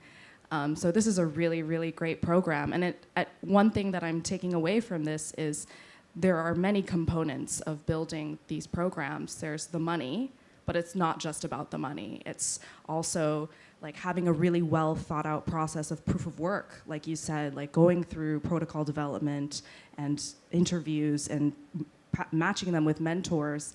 I mean, I see this all the time with new Bitcoin Core contributors, that it's not just money. They also struggle with the social aspects and having structure with their contributions. And so having programs like these is very, very important. So this was the second cohort for Kala. And I imagine that you kind of landed on this process over like iterations of still iterating, yeah, and it's difficult to get right. What are some of the challenges? Like, where are the places where people kind of maybe get lost in the pipeline, or things that you can do to improve that you've learned over the years of doing these programs? We at Beatrice, we focus on open source, which, if you think about it, it's very much aligned to this community principle that you've just described, Femi, right? If you have the African tax, we do it because we believe in community, right? And that's how a lot of African societies operate. And so you build upon what has been done before, right? And it's about the greater good and the benefit of community rather than the individual, right? So open source, for me personally, is very much aligned with my own values as an African person that lives in Africa, right? But BTrust focuses on open source. And obviously, one of the big challenges of open source is around remuneration. And so if there's an expectation on you as a developer that we've spent so much on your education, put you through maybe a 5-year engineering degree, the expectation is that you finish and you come and do your duty, right, to your community. And then you say you're going to work on this thing called Bitcoin. Not only are you going to work on this thing called Bitcoin, you want to do open source. Like, how are you going to get paid? It's not about you, dude. Like, how about the rest of us? We're waiting. So I think that's a big, big challenge, certainly with open source development. And for us, that's why remuneration is so critical. Because on one hand, we think we know it's important and valuable that they have to be contributing, but we have to factor in the fact that there's other expectations and there are other requirements that these people have to live up to. So I think that's usually the first hurdle, is getting people to understand that open source does not mean a career that's going nowhere. It doesn't mean you're not going to get paid, and therefore your whole village will be on your case, because really, what is this? So I think that's a massive hurdle. I think it's also a new area. We were talking in a workshop on the first day. In some countries, there's such a bad reputation that crypto, not Bitcoin, crypto has, and most people cannot distinguish or do not distinguish between crypto and Bitcoin. And so it's such a bad reputation. And when you talk about it on the surface, it's like, we don't want the government to control what we're doing. We don't want, it's like, you must be doing something sketchy. And so there's also that reputation that, so those are some entry barriers that I think we have in terms of people first working on Bitcoin, but also then working on open source. And the way that we've designed our strategy in BTrust and that we're developing the strategy is to take those things into account and think about what might public education look like, what might remuneration look like, and all that kind of stuff. Cool. Yeah, those are challenges that we have everywhere, actually. I had to explain to my parents that I was going to get paid to work on open source. That was difficult. Yeah, so it sounds like we need to wrap up. Is there any last thought that you would like to leave with our audience today? Okay, maybe I'd like to add on to the challenge. So, like today morning, I'm from Kenya. I woke up to my country having been passed a finance bill in which they want to tax Bitcoin and other cryptocurrencies. So we are talking about developing, but is there continuous learning undergoing for the developers once they've launched the product? So as you've seen, with Machankura, we've cancelled out Tanzania and Uganda. So we've already launched the product, it's in the market. Do you understand the legal and regulatory framework of the product, especially in Africa? Because we know Africa, we know our leadership, and it's already there. So are we creating products that are going to be censorable when we're dealing with the government? Are we prepared for the challenges that come with that? We don't want to roll out a product and then have to take it out or have to leave people in a dilemma once the regulations come in. And so I'd like to maybe even when we're training the developers, let's ensure there's continuity in the training. Let them understand the environment, what's going on, the new changes that are bound to come. Yeah. So otherwise, let's build and make Africa a great place. I think Africa is a market leader when it comes to the adoption, and I can't wait to see how far we go with it. Thank you.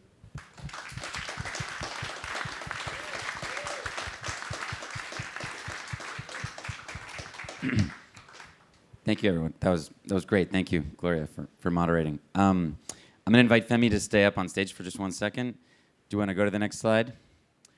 I'm going to let you explain, my friend, okay? All right. Thank you, buddy. Appreciate it. There was one more person that was supposed to be on this panel. A friend of mine, 25 years, Mahasin. Some of you may have met her at Ghana. 2 weeks ago, she passed. Suddenly. She ran a project called WAS, We're All Satoshi, where she was educating or working to educate high schoolers in Nigeria around Bitcoin development. running boot camps for them, coding boot camps, but also then going into Bitcoin development. Her project was funded by HRF, and one of our fellows, two of our ex-fellows are working with her. She's dead. We're still reeling from the shock. It's still not totally sunk in, because a few weeks ago, we're still talking about seeing here and seeing again in Ghana. My personal goal, and we've had conversation with the team and with our friends, is to make sure we can continue what she started, because she had only just started it. I work with experienced developers. She was going to be preparing the pipeline for me, because my biggest challenge is pipeline. So I don't have full details yet, but I want to make sure that the legacy continues, and would appreciate support from anyone that can help, through me or through Alex, to see how we can keep her legacy alive. Thank you.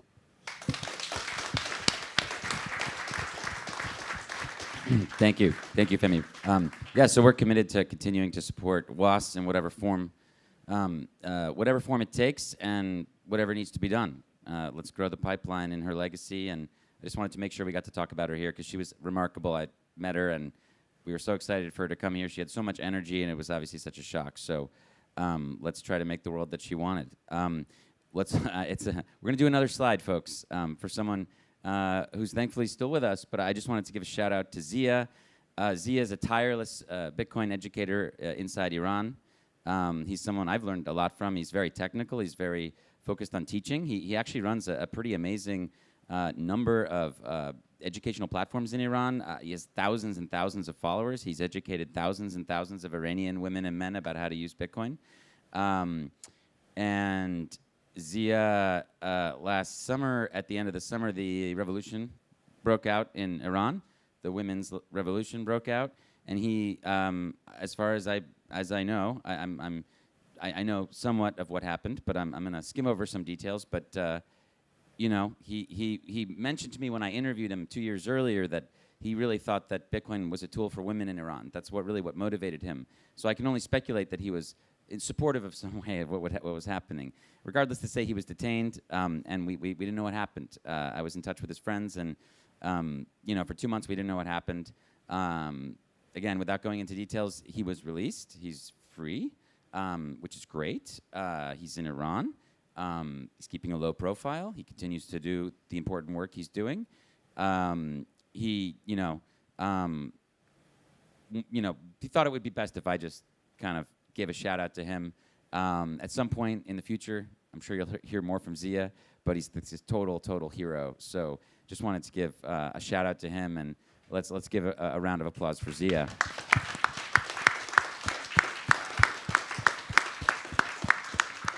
And perfect transition. Now we're going to have a talk by Francisco about how to use Bitcoin in a dictatorship. So one more round of applause for our amazing panel here. Thank you, guys. Thank you so much. This is a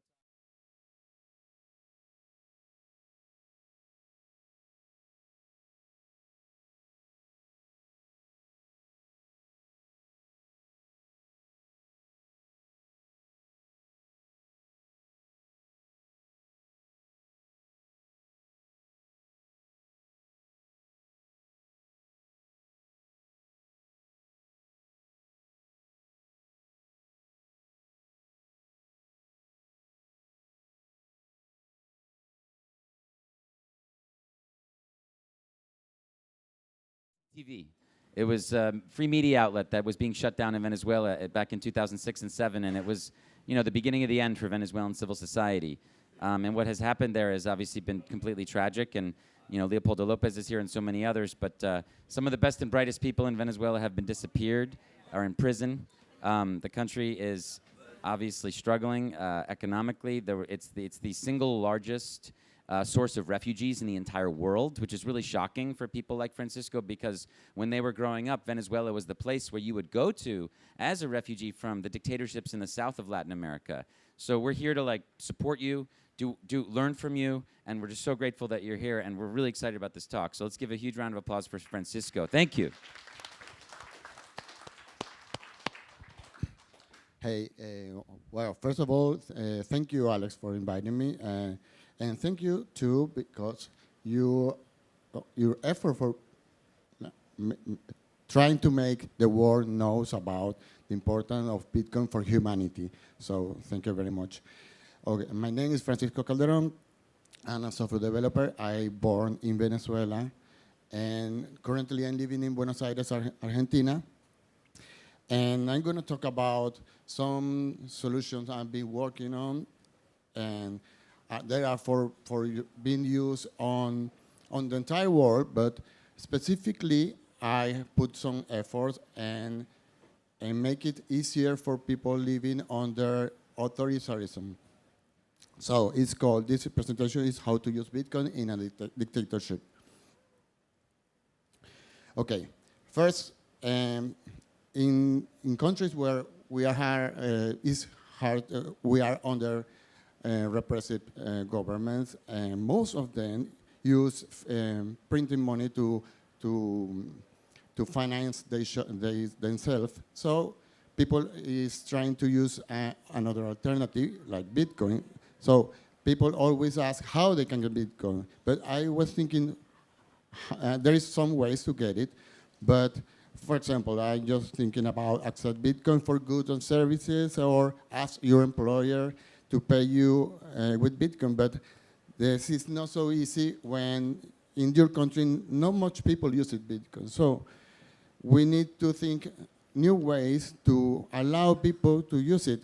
Even in countries where Bitcoin is like using Bitcoin is illegal, you can have like a company that allows you to exchange Bitcoin. You can have central exchanges. So this solution we're working is a non-KYC peer-to-peer. So there is the idea of this is people can use it from everywhere without the need of do what the government says. But also, I'm going to talk a little bit about the regulated exchanges because they can solve some problems, but they have a single point of failure. So in these countries where you have authoritarianism, it's easy for the dictator to shut down a service or freeze the money of people, or just get personal information to see what they are doing. So the government, local authority force these exchanges to apply know your customer and anti-money laundering rules. And these have a lot of consequences. For example, if we have migrants that are not ready, they don't have their paper ready, they can't use that. So it's very difficult for them to receive money and do stuff, buy stuff, because they don't exist for the system, the current system. And also, these centralized exchanges have full custody of the information of the user, and they have full custody of funds. So this is a big problem, because the government can freeze these funds. So here enters peer-to-peer. And I can define it like the act of exchange something. It can be information, but in this case, it can be money, without the need to rely on a third-party intermediary. And why? Why peer-to-peer is important? Okay, this is, for me, it's very important to clarify that centralization from centralization to decentralization, we have like a spectrum, and we always try to go to the centralization, not because to sell or to use fancy word, because a lot of people are using decentralization as the goal, but it's not the goal. It's the mean to have censorship resistance. It's the mean to avoid to have a single point of failure. So it can be centralized peer-to-peer, but they have the single point of failure. So they are not good solutions in my point of view. So, and I think we have to build solutions that can't be censored. And then, and this peer-to-peers allows users more privacy because they don't ask information. We can operate without a trusted third party. As we don't ask information, we don't follow the rules of KYC. User can move easily from local markets to global markets, and very important, the restriction of dictators do not apply to cyberspace.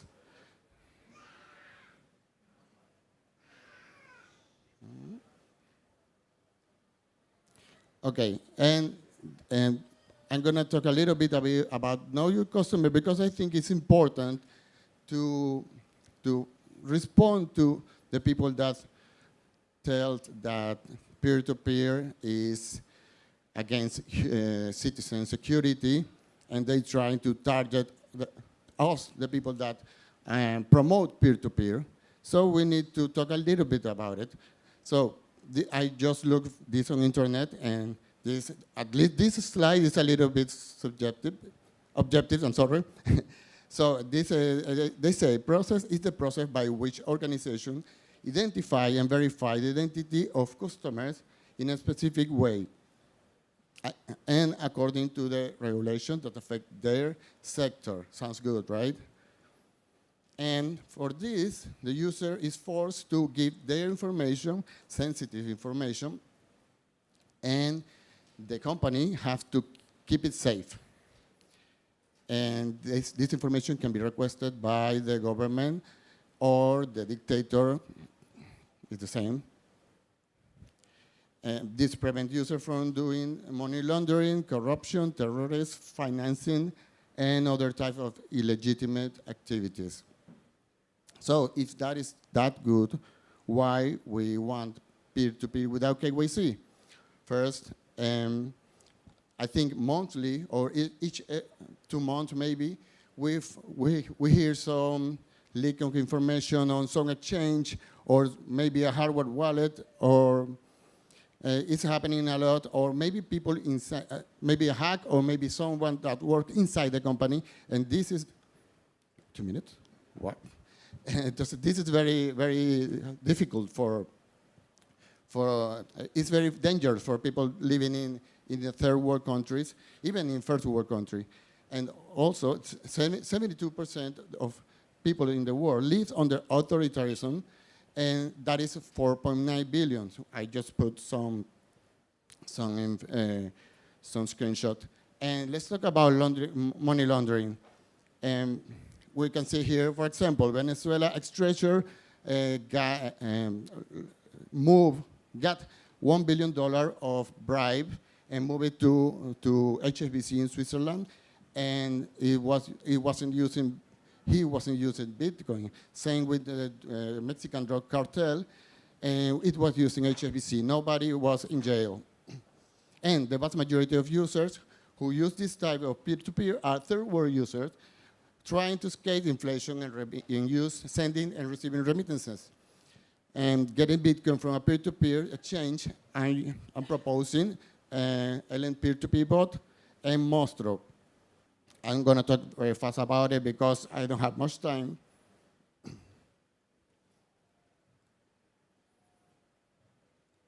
And this is not working. Okay. LMP2P bot is a Telegram bot. It works on, it's open source. That is very important because it can be forked and people can use it, can study from it. It's non-KYC, uses Lightning Network. And Lightning Network tend to be, to make payments in Lightning Network tend to be low.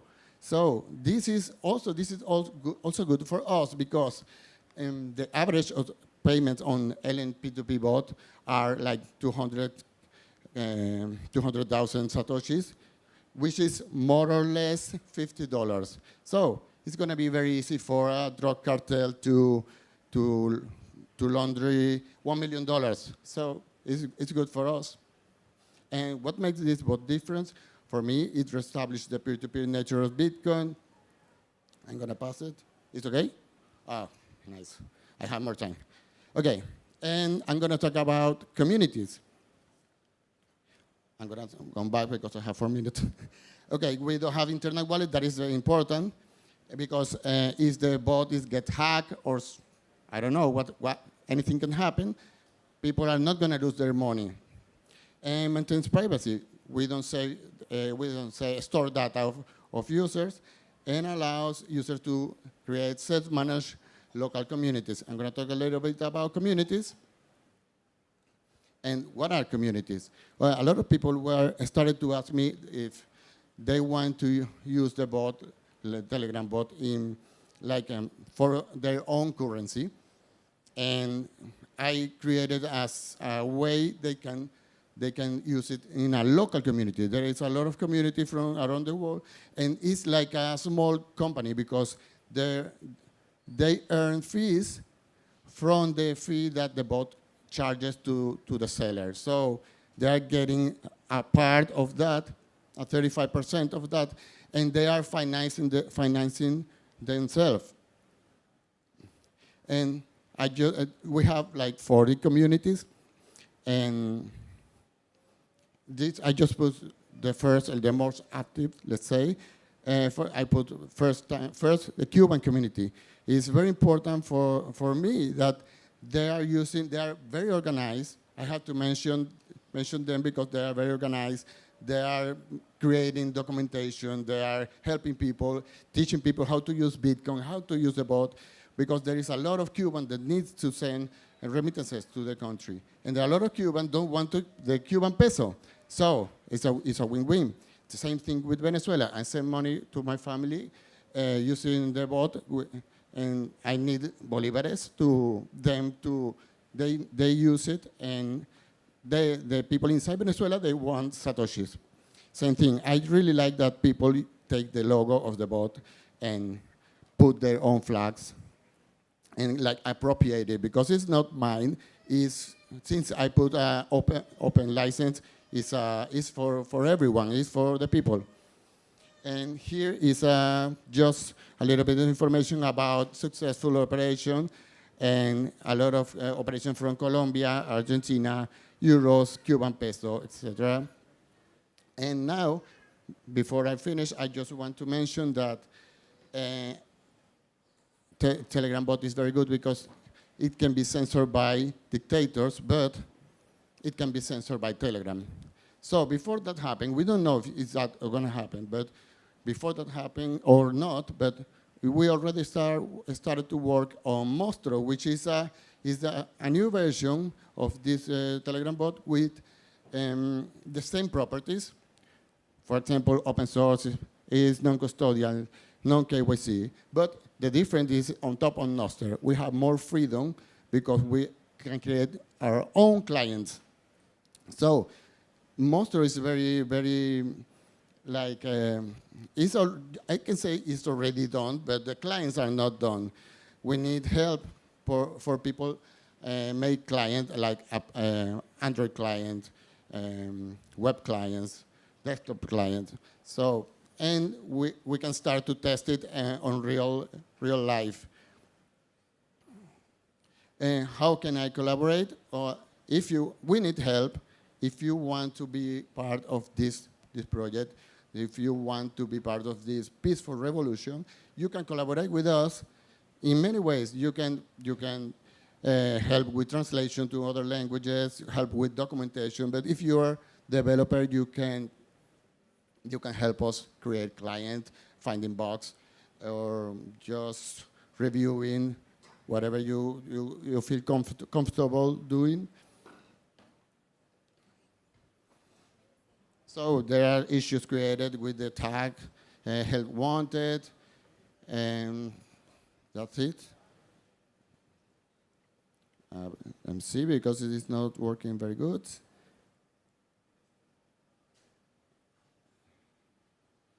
What?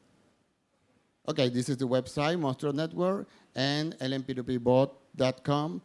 You can go and you will find all links there. And I'm sorry if I'm gonna pass this. Follow us if you want to be informed of what I'm doing. This is my Twitter account, and thank you very much.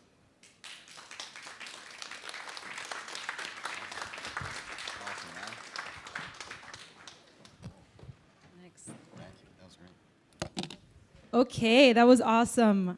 Thank you for all your work, Francisco. As a Venezuelan, I'm very proud to see Venezuelan developers and workers just helping to bring Bitcoin adoption and financial freedom to Venezuela. Okay, so the next panel is very exciting. It is called Building Communities in the Developing World. Check, check. Can you hear me? Yeah? Okay. Many people may think of Silicon Valley and Wall Street when they think of the location of Bitcoin and cryptocurrency users. But there are hundreds of millions of users in the developing world. So now we'll hear from community builders and conference organizers from Indonesia, Cameroon, India, and Lebanon. So please welcome Darius Kita, Chio Minang, Anand Tapadia, Marcel Yunus, and Courtney Robinson. Thank you.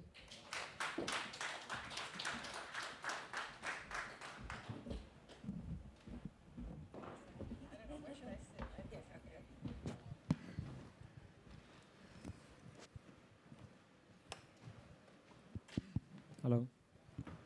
Girl and boys. I know we have segregated ourselves. Okay. Okay. Better? Yeah. Much better. Sit up. Okay. Hello, everybody. Thank you for joining us here, even in the heat of the sauna, to get some perspective from these folks. If you have not gotten the chance to meet and talk with them already, you will now. I would like to start off by having you all introduce yourselves, say the name of your organization, and then say where it is based. And I'll start with Chio. Hi, everybody. I'm really excited to be here. My name is Chio Minang. I'm from Cameroon in Central Africa. The organization that I run is called Bitcoin Mountain. And it's quite interesting that in the introduction they mentioned Silicon Valley and Wall Street. So originally, the community that I was part of in Cameroon is called, it's still a community that exists, Silicon Mountain. But at the time, the focus was just on technology. Then when we discovered Bitcoin, it was how do we merge technology and finance? So in a sense, we're creating Wall Street and Silicon Valley in Bitcoin Mountain. I think I'll let others introduce themselves. Thank you. Nice. Oh, thank you. Hi, everyone. My name is Darius Kita, and I'm from Indonesia, and I'm leading the Indonesia Bitcoin community. We are currently, we have 1,500 members spread across Indonesia. We even have a member that is, in the remotest place between the border of Indonesia and Malaysia. So it's been really cool, and we run conferences since 2021. Hey guys, my name is Anant. I essentially wear two hats. Most primarily, I'm a builder in this space, and I've been building for the last few years. If you have attended some of the sessions I had yesterday, there's an app called Bitcoin Keeper that I work on. But more importantly, why I'm here is to share the work we have done with Bitcoin for India and share the learnings, learn from you guys, make sure the people who want to build communities can learn from it and let it happen where they are. So feel free to reach out to me or any of us to learn more about that piece. Hi guys, my name is Marcel. I'm from Lebanon. I'm the founder of Bitcoin to Liban, which is basically the biggest educational community focused purely on helping and supporting and orange pilling people in Lebanon. So our focus is basically to support and to build communities and to help out every single person who is in need. And there's one cool thing about Bitcoin to Liban, that our central bank is called Bank to Liban. So I made it kind of on purpose. It's now Bitcoin to Liban. Little wordplay. Okay. So thank you all for introducing yourselves. Why was there a need to build a Bitcoin community, or why did you see the need in your specific community to bring the services that you have brought? So in most of Africa, people don't have bank accounts. They don't have access to credit, but they have resources, primarily knowledge. Because for us, we imagine that the ultimate resource is knowledge. Money is just a mechanism to allocate your scarce resources, but the true resource is knowledge. So in Africa, we have people that are talented and they have knowledge, but they don't have a mechanism to allocate this